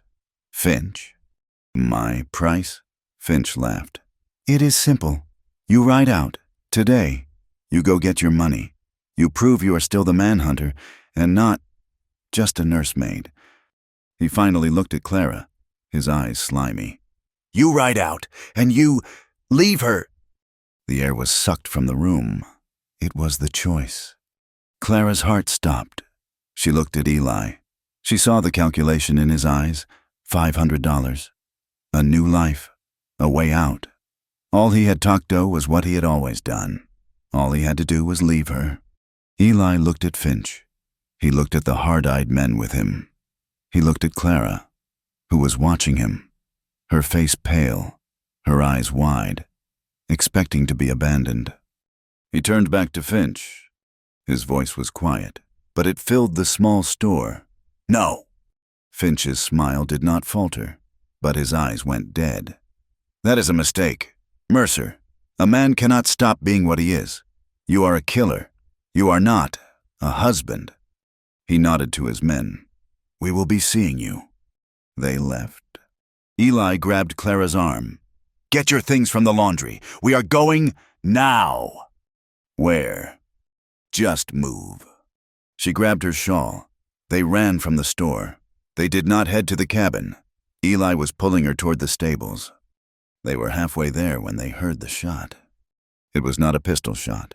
It was a rifle, loud. It came from the direction of their cabin. Eli stopped. He knew. My horse, he breathed. He let go of her and ran, up the hill, his hand on his pistol. Clara ran after him. They found her by the post where he had left her. His mare, his only way out of the territory. She was dead. A single, clean shot through her heart. Eli stood over the animal, his face a mask of stone. He had chosen Clara over his freedom, so Finch had taken his freedom. He turned, grabbing Clara's arm again. "We have to get—" He stopped. He was looking past her, at the cabin. A thin wisp of smoke was curling from the window. "No," she whispered. "He ran. He burst through the door, hoping to save— What? The cot? The table?" But the cabin was already full of smoke. Finch's men had been thorough. They had poured kerosene on his pallet, on her blankets. As Eli stood in the doorway, the air hit the new flames. The room exploded in a whoosh of fire. The force of it threw him backward, singed and coughing. It was gone. Everything. The cot they had shared, the hearth where they had huddled, the floor she had swept, the walls that had held their confessions. It was all gone. They stood on the hill, watching their small, broken life burn to the ground. They had nothing. Not a blanket, not a cup, not a horse, just the clothes on their backs and a small sack of beans. They were in the barn. Henderson, seeing the smoke, seeing the dead horse, had taken pity. It was a cold, grudging pity. "You can stay in the barn, out of sight. Finch will not look for you there. I do not want his trouble. Mercer, but I will not see the woman freeze. The circuit judge is due in a week. Stay until then. Then you are on your own." So they were in the barn, on the edge of town, hidden. The night was bitter. The wind cut through the warped slats of the barn wall. They had one horse blanket Henderson had spared them. They huddled together in the hay, their arms wrapped around each other, sharing the last of their body heat. They were cold. They were afraid. They were ruined. Clara shivered, her head tucked under his chin. "He took it all. Eli, he took everything." Eli stared into the darkness of the barn, the smell of hay and old manure in his nose. He felt her trembling against his chest. He tightened his grip. "No," he whispered, his voice rough. "Not everything." The barn was cold, but it was not the killing cold of the open plains. The hay was damp and smelled of mold, but it was softer than the frozen ground. They had been hiding for 3 days, living on scraps of bread and cold water that mister. Henderson left for them in a bucket by the door, as if they were livestock. Eli's sight was mending, but his mood was black. He spent the daylight hours staring through a crack in the slats, his rifle in his lap, watching the town. He was a hunter, and he was being hunted. The inaction was eating him alive. Clara, too, felt the walls closing in. The darkness of the barn was a comfort, but it was also a cage. She missed the sky. She missed the small, broken cabin. She missed the life that had been theirs for a few fragile weeks. "He knows we are here," she whispered on the 3rd night. They were huddled under the single horse blanket, the night so cold their breath plumed between them. "I know," Eli answered, his voice a low growl. "Henderson is getting jumpy. He will not hold out much longer." "What do we do?" "We wait for the judge." "That is 4 days. He will find us before then." Before Eli could answer, a sound cut through the night. It was not the wind. It was a roar, a drunken, male roar, followed by the crash of glass. "Henderson, get out here, you old coward." It was Finch. Eli was on his feet, his rifle in his hand. "Stay down. Do not make a sound." "Eli, no," she begged, grabbing his arm. "It is a trap. He wants you to come out." "He is at the trading post. He is not here. He is looking—" Eli moved to the crack in the wall. Clara crept up beside him. They could see the trading post, its windows bright. Finch and his 6 men were on the porch. They had been drinking heavily. "We know you got him. Henderson," Finch bellowed, kicking the door. "You are hiding that bounty hunter and his whore. Give them up." The door to the post opened. Henderson stood there, silhouetted in the light, his nightshirt tucked into his trousers. He was holding a shotgun. They are not here. Finch, I told you. They left, rode out after the fire. You are a liar. Finch laughed. He grabbed the shotgun from Henderson's hands and threw it into the street. You have been feeding them. My men saw you, bringing scraps to the barn. Henderson went pale. Search the place, Finch roared to his men. Start with the store. If they are not in there, check the barn. Eli raised his rifle. He sighted on Finch's chest. It was a long shot, but he could make it. Do not, Clara whispered, her hand on his arm. You will be a murderer. You will be no better than he is. He is going to find us. Wait. Finch shoved Henderson back inside. Where is she, old man? Where is the girl? They heard a crash. Eli tensed. He could not just wait. He eased the barn door open, slipping out into the alley between the post and the stable. Bar it behind me. If they come, you scream. He was gone. Clara was alone, her heart hammering so hard it hurt her ribs. She was back in the locked room in the saloon. Eli moved like a shadow, keeping to the deepest darkness. He got to the back window of the post, peering inside. Finch's men were tearing the place apart, ripping open sacks of flour, smashing jars. Finch had Henderson by the collar, shaking him. I am done asking, old man. She is not here, I swear on my life. That can be arranged? A new voice spoke. Leave him alone. Mr. Finch. Eli shifted. He saw Samuel, the young man who helped Henderson. He was just a boy, 17 maybe, all angles and Adam's apple. He had stepped out from the back room, holding a small pistol. It was shaking in his hand, but he held it level. Finch let go of Henderson and laughed. Well, look at this. A pup. Put the gun down. Samuel, before you hurt yourself. I will not, Samuel said, his voice cracking. You get out of Mr. Henderson's store. You are drunk. He is drunk, is he? Finch said to his men. He took a step toward the boy. And what if I do not? What if I am here for the girl you are hiding in the back room? She is not back there, Samuel said, standing taller. He was directly defending the path to the laundry, the place he thought Clara might be. He was defending her. Finch's amusement vanished. You are a fool, boy. Just like your boss. Finch nodded to one of his men. Take it from him. The man, a Texan with a long, drooping mustache, moved. Samuel, in a panic, swung the pistol toward him. Stay back! The man was fast. He grabbed the boy's wrist. Samuel, desperate, pulled the trigger. The shot was deafening in the small space. It went wild, smashing a row of canned peaches. The Texan grunted in surprise, and then, in a single, fluid motion, he drew his own pistol and fired. The sound was heavier, a wet thump. Samuel looked down at his own chest. A dark, flowering stain was spreading across his shirt. He looked up at Mr.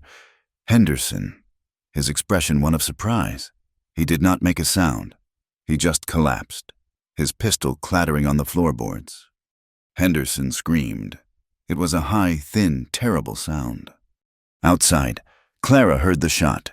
She heard the scream. She unbarred the door and ran into the street, just as Eli was kicking in the front door of the trading post.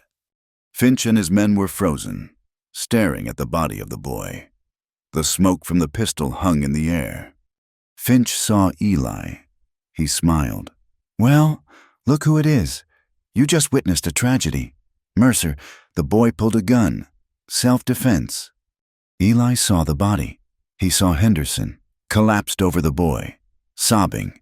He looked at Finch. His face was a mask of cold, white rage. Clara ran in, stopping at the doorway, her hand flying to her mouth. She saw Samuel. Oh, God, no! Finch's gaze snapped to her. There she is, the prize. Get her! Two of his men moved. Eli did not raise his rifle. He fired from his hip. The shot was not a warning. It splintered the floor at the men's feet, spraying them with splinters. Touch her and you are dead. Finch's men drew their guns, It was a standoff. 6 guns against 1 rifle.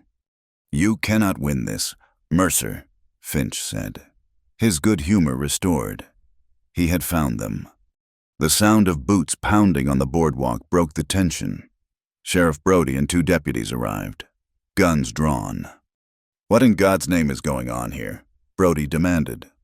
"Sheriff," Finch said, holding up his hands. "Thank goodness. This man, Mercer, he just tried to kill me. And his woman.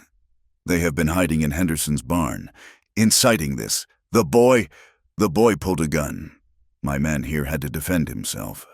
It was a terrible accident." Henderson looked up, his face a mask of grief and fury. "That is a lie. You murdered him. You murdered Samuel." Sheriff Brody looked at Henderson.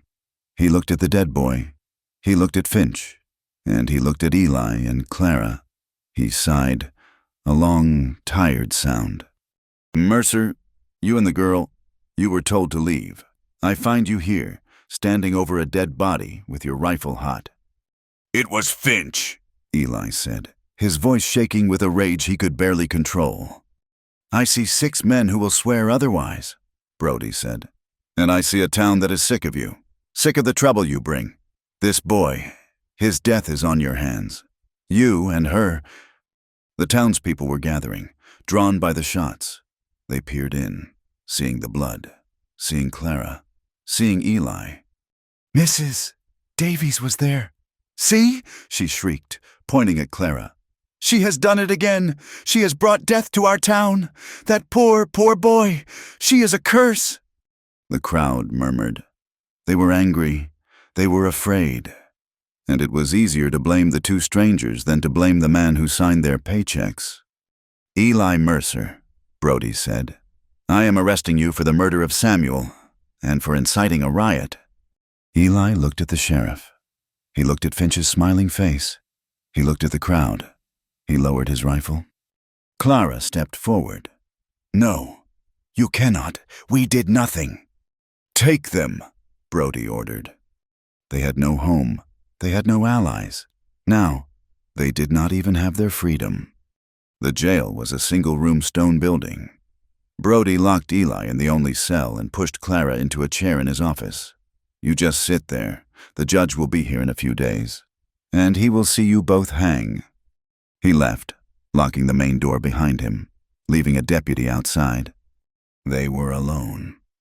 Eli stood at the bars, his hands gripped around them. He killed that boy," Clara whispered, tears streaming down her face. "He killed him, and they are blaming us."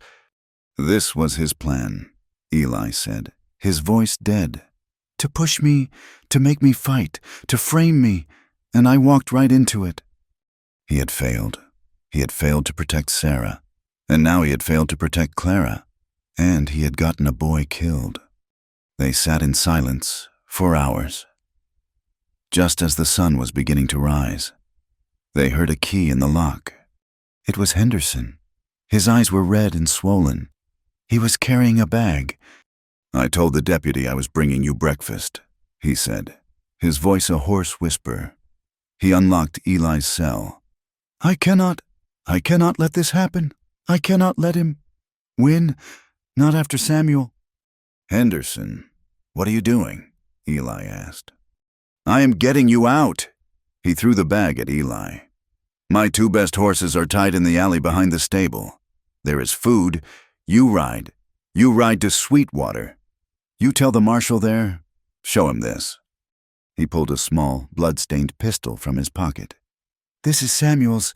He never even loaded it. It was empty. My man was a liar.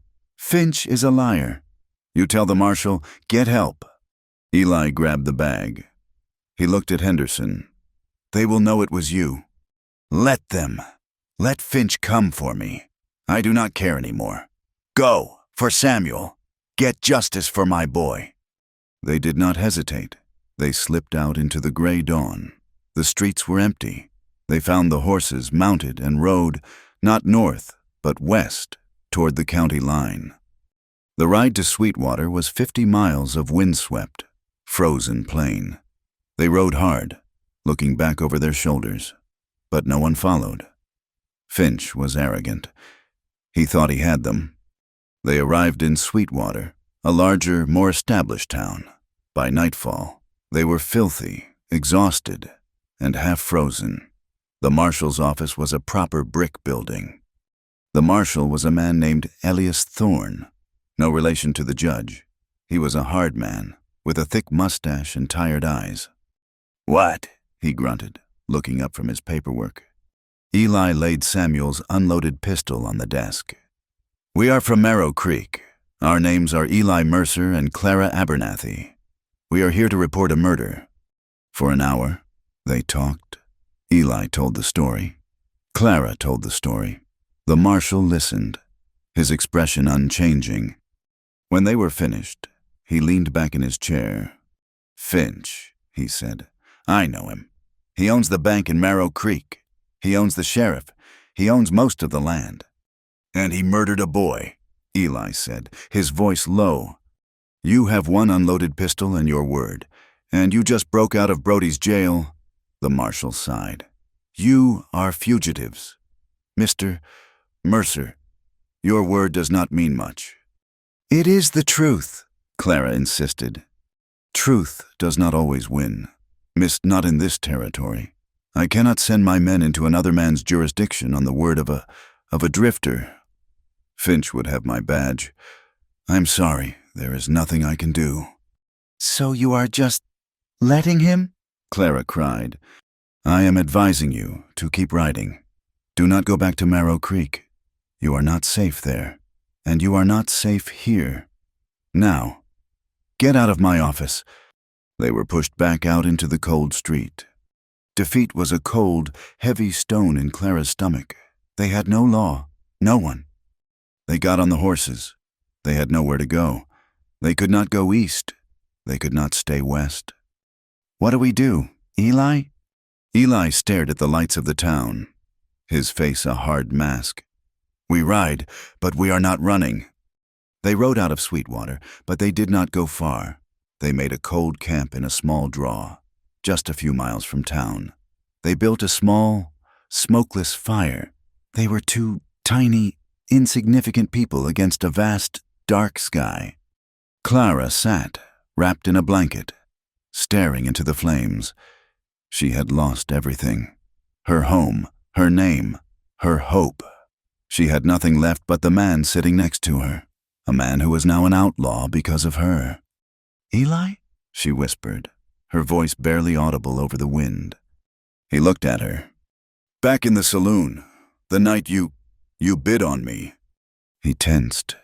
He did not want to talk about that night. "I need to ask you something, and I need you to tell me the truth." "All right. If you had known everything, what Mr. Sykes did, what my brother, Thomas, did, if you had known that I was not whole, that I was broken," her voice cracked on the last word, "would you still have bought me?"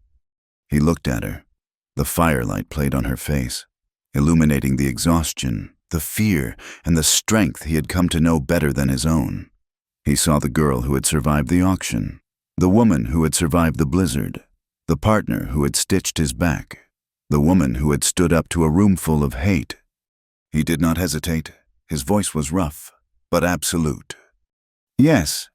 She let out a small, sobbing breath. "But why?" He looked away from her, up at the cold, distant stars. He thought about Sarah. He thought about the man he had been, the monster he had become. He thought about the long, empty years. "Because it did not matter what they did to you. Clara, it did not matter if you were broken. I was broken. I have been broken for years." He looked back at her, his gray eyes clear and deep. "I think maybe I just recognized you." She did not cry. She just leaned her head against his shoulder. He put his arm around her, pulling her close, sharing the blanket. They sat under the stars, two broken pieces, fitting together in the vast, cold dark. They rode back to Marrow Creek 2 days later, under the cover of night. They went straight to the barn. Henderson was there, in the hayloft, with a bottle of whiskey, waiting. "You came back," he breathed, his voice a mix of relief and terror. I thought you had run." "We are not running," Eli said. "The marshal in Sweetwater turned us away." "Then it is over," Henderson said, his shoulders slumping. "No," Clara said, stepping forward. "It is not. The circuit judge is still coming. Judge Thorne. He arrives tomorrow. We are not asking the law to help. We are telling them what happened." Henderson looked at her, at the new, hard light in her eyes. "It is not enough," Eli said. "It is our word against Finch and his men, and we are fugitives. We need someone else, someone they cannot discredit." Henderson was quiet for a long time. "Finch, he has hurt a lot of people. Not just Samuel. He has left a trail of victims." "Who?" Eli demanded. "Ma Sweeney lives in a shack on the flats, east of town. Finch ran her off her homestead 2 years ago. Took her land. His men, they were not gentle. She has not spoken to anyone since." "Eli," Clara said, "I will go." "No, it is too dangerous. She will not talk to you. She will not talk to a man with a gun. She will talk to me. I speak her language." He did not want to, but he knew she was right. Clara rode Henderson's horse, arriving at the hovel just before dawn. It was a single, leaning room, the cracks stuffed with mud and rags. She knocked. A voice, like dry rust, called from within. "Go away! I got nothing left to take." "Mrs. Sweeney," Clara called. "My name is Clara. I am the woman from the saloon, the one they are all talking about." A long silence. Then the door creaked open a few inches. A pair of terrified, angry eyes peered out. "What do you want?" "I am here to ask for your help. The man who took your land, Finch, he murdered a boy, Mr. Henderson's boy, Samuel." The old woman was silent. "He is trying to blame me, and the man who is protecting me. The sheriff is in his pocket. The law in the next county will not help. The circuit judge is our last chance." "The judge?" Ma Sweeney spat. "The law? The law is for rich men like Finch. You go away. You are bringing trouble." "The trouble is already here," Clara said, her voice gentle. He had me sold, Mrs. Sweeney, like a head of cattle. He burned my home. He is trying to kill the only friend I have. I know what it is to be broken by him, to be left with nothing." Ma Sweeney opened the door. She was a frail thing, her face a web of wrinkles, her arm bent at an unnatural angle. She stared at Clara, her eyes searching. You are that whore," she whispered. Clara did not flinch. "Yes, that is what they call me. He is going to get away with it. He will get away with Samuel. He will get away with what he did to you. Unless you stand with me. He will kill me. He is killing us all. Slowly, please, for Samuel." The old woman looked out at the flat, empty land that had been hers. She had lost everything. She had nothing left but this last, small piece of her voice. "All right," she said, her voice shaking. "For the boy. I will tell them what he done." Judge Thorne was a man who believed in God and the letter of the law. In that order. He was not impressed by Finch's money or Brody's weak excuses. He convened the hearing in the one-room schoolhouse. The room was packed. Finch and his 6 men were in the front row, looking bored and arrogant. Eli, Clara, and Henderson stood at the back. "We have a local matter," the judge announced. "The death of a Samuel. Sheriff Brody has named Eli Mercer as the person of interest. Mr. Mercer, you are a fugitive. What say you?" "I say I am innocent, Your Honor." Eli's voice was clear and steady. "And I say Sheriff Brody is a liar. I am charging Jedediah Finch with the murder of Samuel, and I have witnesses." A gasp went through the room. Finch chuckled. "Call your witness," the judge said. "I call Mrs. Sweeney." Ma Sweeney walked to the front. She was shaking, but she stood tall. She told her story. The land, the beating, the broken arm. Finch's lawyer tore her apart. "She is a drunk, judge, a bitter, old woman. This is not evidence." "It is a pattern," Eli said. He presented the anonymous, written testimonies. The judge glanced at them and set them aside. Hearsay, inadmissible. The case was evaporating. Finch was smiling. "I have one more witness," Eli said. He looked at Clara. He had begged her not to. He had told her they would find another way. "It will destroy you," he had whispered, holding her in the barn. They will ask you. They will shame you." She had kissed him. "It is the only way. Eli, the shame is theirs, not mine." "I call Clara Abernathy," Eli said. Clara walked to the front. The room was utterly silent. She was just a small woman in a mended gray dress. "Miss Abernathy," the judge said, his voice softer. "Tell your story." She did. She told them everything. The letter, the promise of marriage, Mr. Sykes, the drugged tea, the locked room, the auction. They sold me," she said, her voice clear. "Mr. Brandt and Mr. Sykes. They held an auction, and Mr. Finch, he bid on me." Finch's lawyer jumped up. "Objection! This is slander. It has nothing to do with the boy's death." "It is the motive," Clara cried, her voice ringing with passion. "He did not get what he wanted. He wanted me. He sent his man to our home. He shot our horse. He burned our cabin. And when he still could not have me, he came to the trading post to take me by force. Samuel died trying to stop him." The lawyer sneered, walking toward her. "And what are you, Miss Abernathy? You are not a bride. You are— What, exactly? What are you to Mr. Mercer? Are you his wife?" The question was meant to break her, to shame her, to reduce her to the one word Mrs. Davies had used. Clara looked at the lawyer. She looked at the silent, staring townspeople. And then she looked at Eli.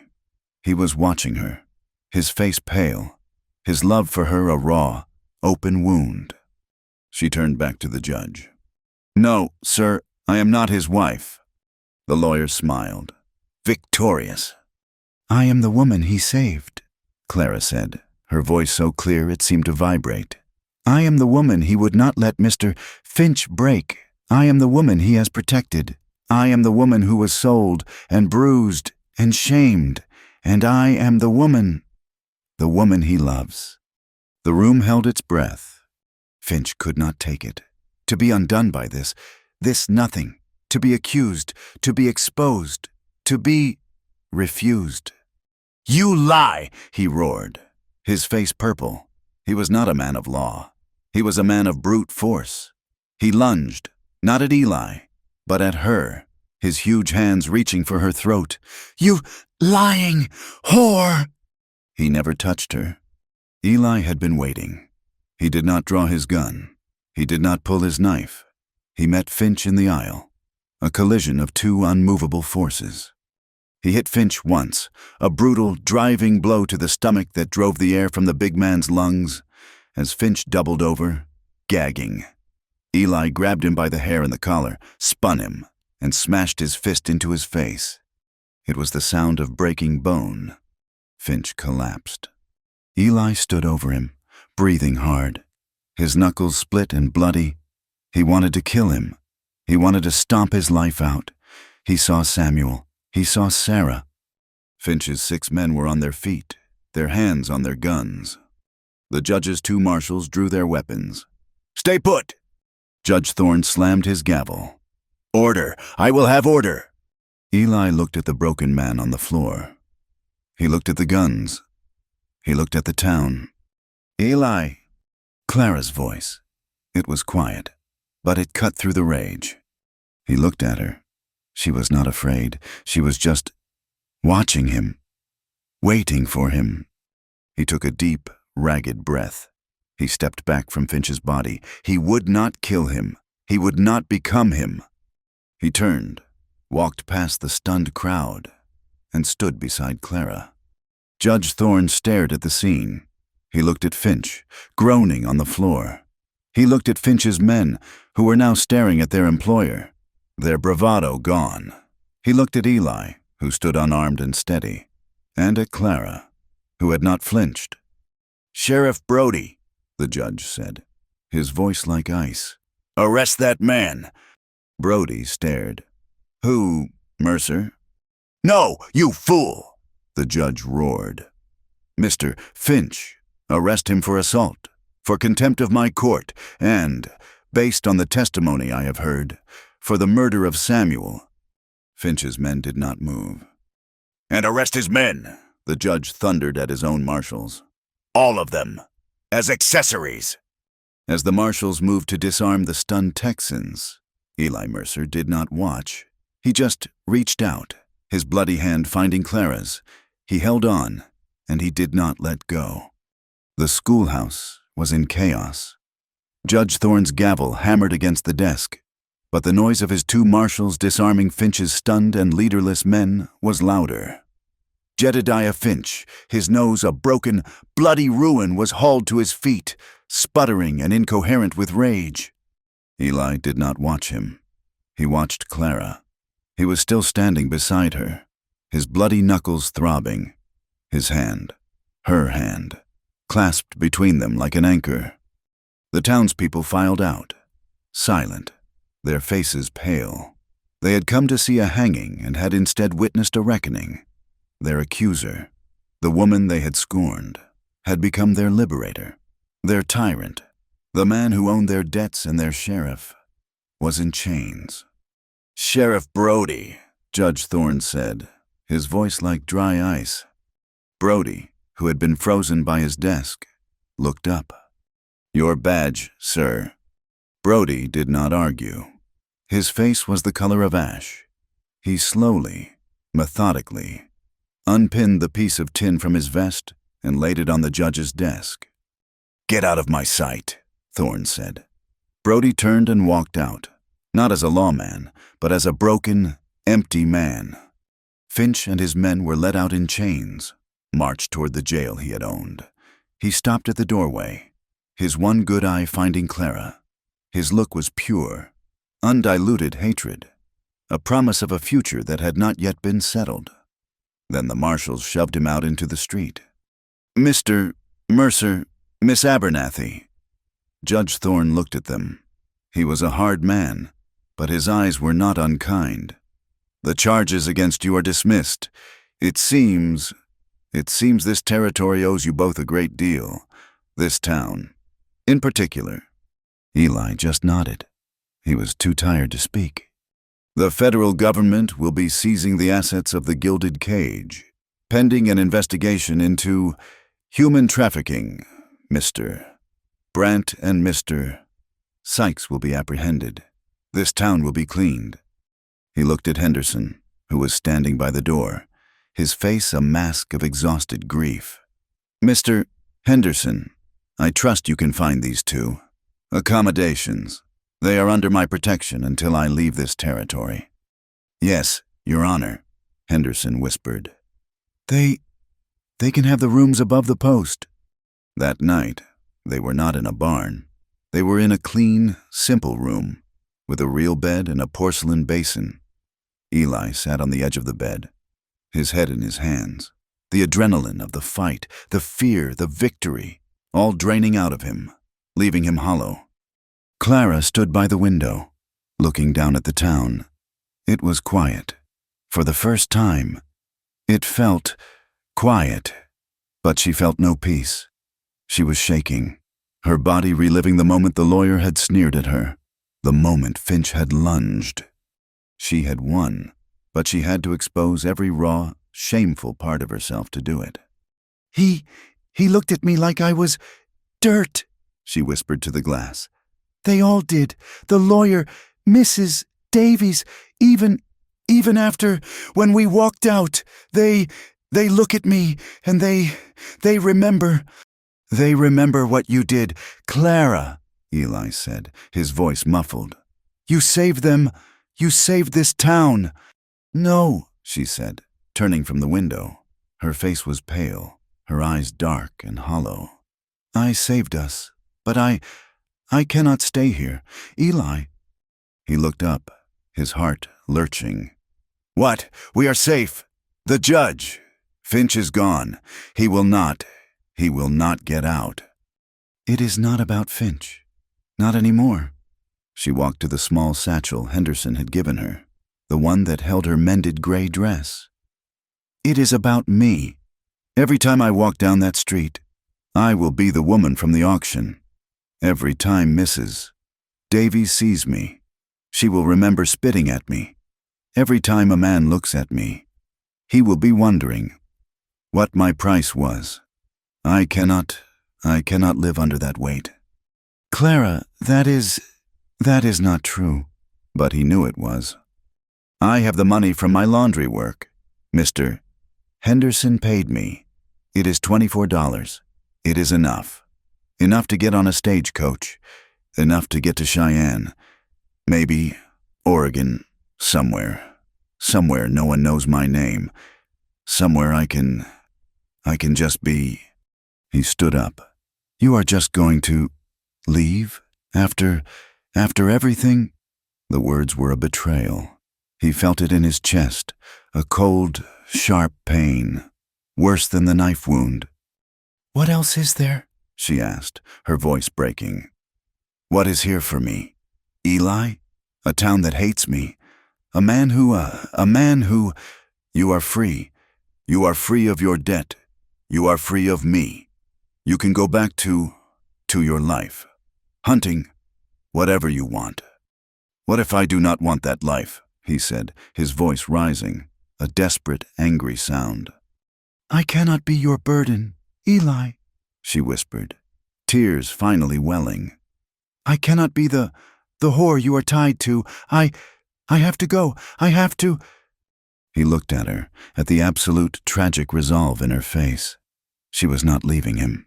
She was surviving. It was the only way she knew how. He had no words. He did not know the words to make her stay. He was a man of action, of violence. He did not know how to ask. He watched, silent, as she bundled her few things. He watched her wash her face, her hands red and raw from the lie, but her movements steady. She was decided. I will leave in the morning, she said. He did not sleep. He sat in the chair, watching her as she lay on the bed, her breathing shallow, her sleep troubled. He watched the moonlight move across her face, and he knew, with an aching certainty, that if she walked out that door, the man he had been, the empty, broken hunter, would return, and this time there would be no coming back. Before dawn, while she was still asleep, he slipped out. Clara woke to an empty room. Her heart sank. He had left. He had accepted her decision. He had gone. It was for the best, she told herself. It was cleaner this way. She took a deep breath, picked up her small bundle, and walked downstairs. Henderson was there, drinking coffee. Miss Clara, he rode out about an hour ago. He said he did not say anything. He just left.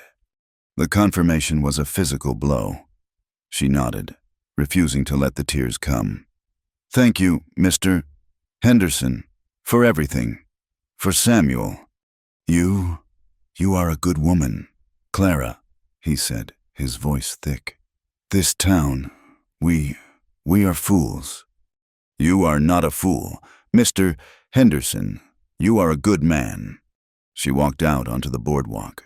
The town was waking up. The air was cold, but the sharp bite of winter was gone. She could smell the thaw, the damp earth. She walked toward the post office. to ask about the stage schedule. She would go west. She would change her name. She would survive. She was standing there, reading a posted schedule when a shadow fell over her. She did not want to turn. She thought it would be someone from the town. Mrs. Davies, perhaps, come to offer some cold apology. You are just going to walk away? She spun around. It was Eli. He was on foot. He had not left. He was standing there, his face grim, his hands stained with ash. I thought you were gone, she whispered. I went home, he said. Home? The cabin? The ashes. He took a step toward her. I was looking for anything. My knife, the iron pot, anything left. Was there anything? Just this. He held out his hand. It was blackened with soot. In his palm was a small, curled, blackened piece of paper. It was stiff, the edges burned away, but she recognized it. It was the letter from Silas Gideon, the lie that had brought her here. I found it in the mud, under where the cot used to be. The fire. It did not take it all. She stared at it. Why? Why would you show me that? It is the beginning of the shame. Burn it, please. I read it again, he said, his voice rough. He fumbled, unfolding it with his dirty, calloused fingers. The original script was a faint, brown stain, almost illegible. But there was new writing. In the margins, and on the blank back, in a thick, blocky script, someone had written new words. It was charcoal, rubbed into the paper. He held it out for her to read. His hand was shaking. She took the brittle paper. Clara, it began. A good life, not a modest one. A good one. A home, built on the old ashes, built by my own hands. You will have my protection, always. You will not want for anything that I cannot learn to give you. She looked up at him, her eyes wide, her heart stopping. You will be safe. She looked at the bottom of the page. The signature of Silas Gideon was a black smudge. Beneath it, written in the same dark charcoal, was a new name. Eli Mercer. Eli. She breathed. The word was a sob. I am not a man of words, Clara, he said, his voice thick with an emotion she had never heard. I do not know how to say it. I am not a good man. I am what you see. I am scarred. I am a hunter. I have nothing. Finch took it all.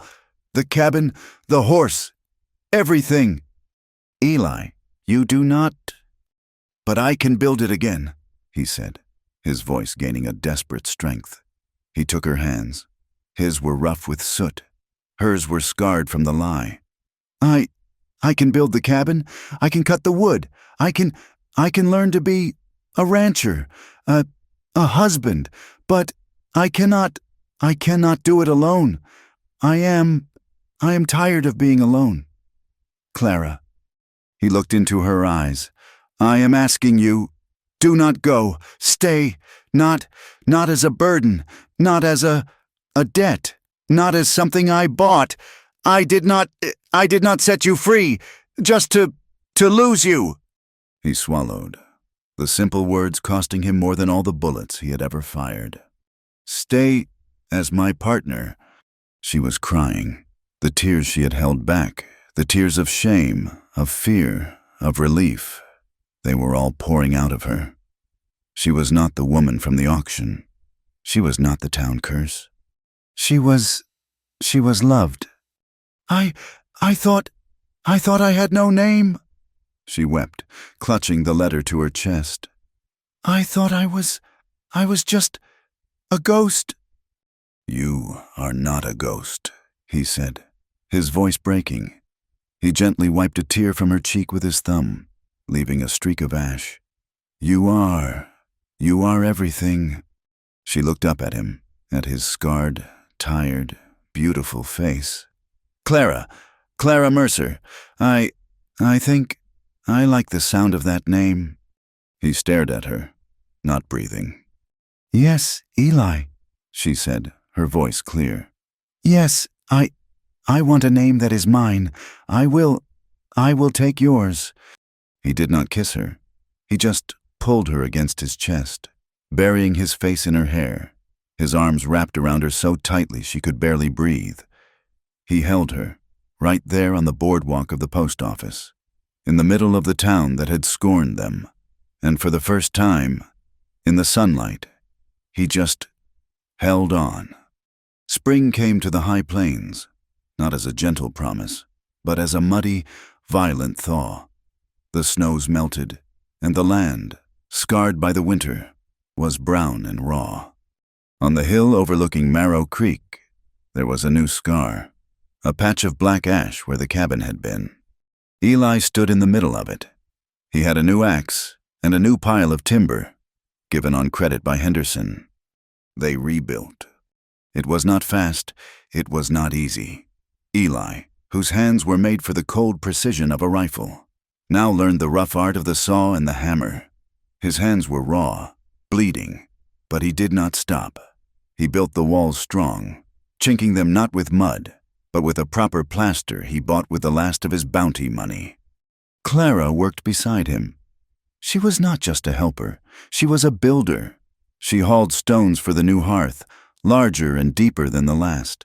She learned to use the hammer, her blows at first clumsy, then sure. And she went to the creek, the same one she had nearly died in, and she found the small, tough buds of wild primrose and columbine. She dug them up with her own hands, carried the root balls in her apron, and she planted them in the dark, disturbed earth by the cabin's new front step. It was an act of stubborn, defiant hope. The town, slowly, began to help. They were ashamed, and they were grateful. Mr. Henderson came, not with scraps, but with a whole side of bacon, and he stayed to help Eli raise the roof beams. Other men followed. They brought nails. They brought a pane of glass for the window. One afternoon, Mrs. Davies walked up the hill. She stood for a long time, watching Clara rake the yard. She held a large, colorful quilt in her arms. She did not apologize. She did not speak of the past. She just held out the quilt. The nights are still cold, she said, her voice stiff. This will keep you warm. Clara took it. Thank you, Mrs. Davies. It is beautiful. Mrs. Davies nodded, once, and walked back down the hill. Eli did not just rebuild the cabin. He built a porch. It was wide, with 2 chairs. It was not a fortress. It was a home. By the time the first true heat of summer arrived, the cabin was finished. The land was green. The small, stubborn wildflowers Clara had planted were a riot of blue and yellow against the new wood. One evening, as the sun was setting, painting the plains in strokes of orange and purple, Clara stood on the hill behind their home. She was looking out over the vast, endless land. It was no longer a threat. It was a future. She heard his footsteps. Eli came up beside her. He did not speak. He just wrapped his arms around her waist, pulling her back against his chest. He was solid. He was warm. He smelled of pine sap and clean soap. She leaned her head back against his shoulder, her hands covering his on her stomach. They stood together, watching the world fade to blue. She whispered, her voice quiet. Just for him. I was not saved. Eli, I survived, but you stayed. That is what love is. Not the saving, the staying. He kissed the top of her head, his grip tightening. He looked out over the valley, at the lights of the town, at the endless land. He looked at the woman he held. She was not a debt. She was not a ghost. She was his. No one gets to buy you, he whispered, his voice a rough promise against her hair. Not ever again. Thank you for listening to our story. Please subscribe to the Wild West Campfire channel and share your thoughts on Eli and Clara's journey. We would love to hear them and where you are listening from in the comments below.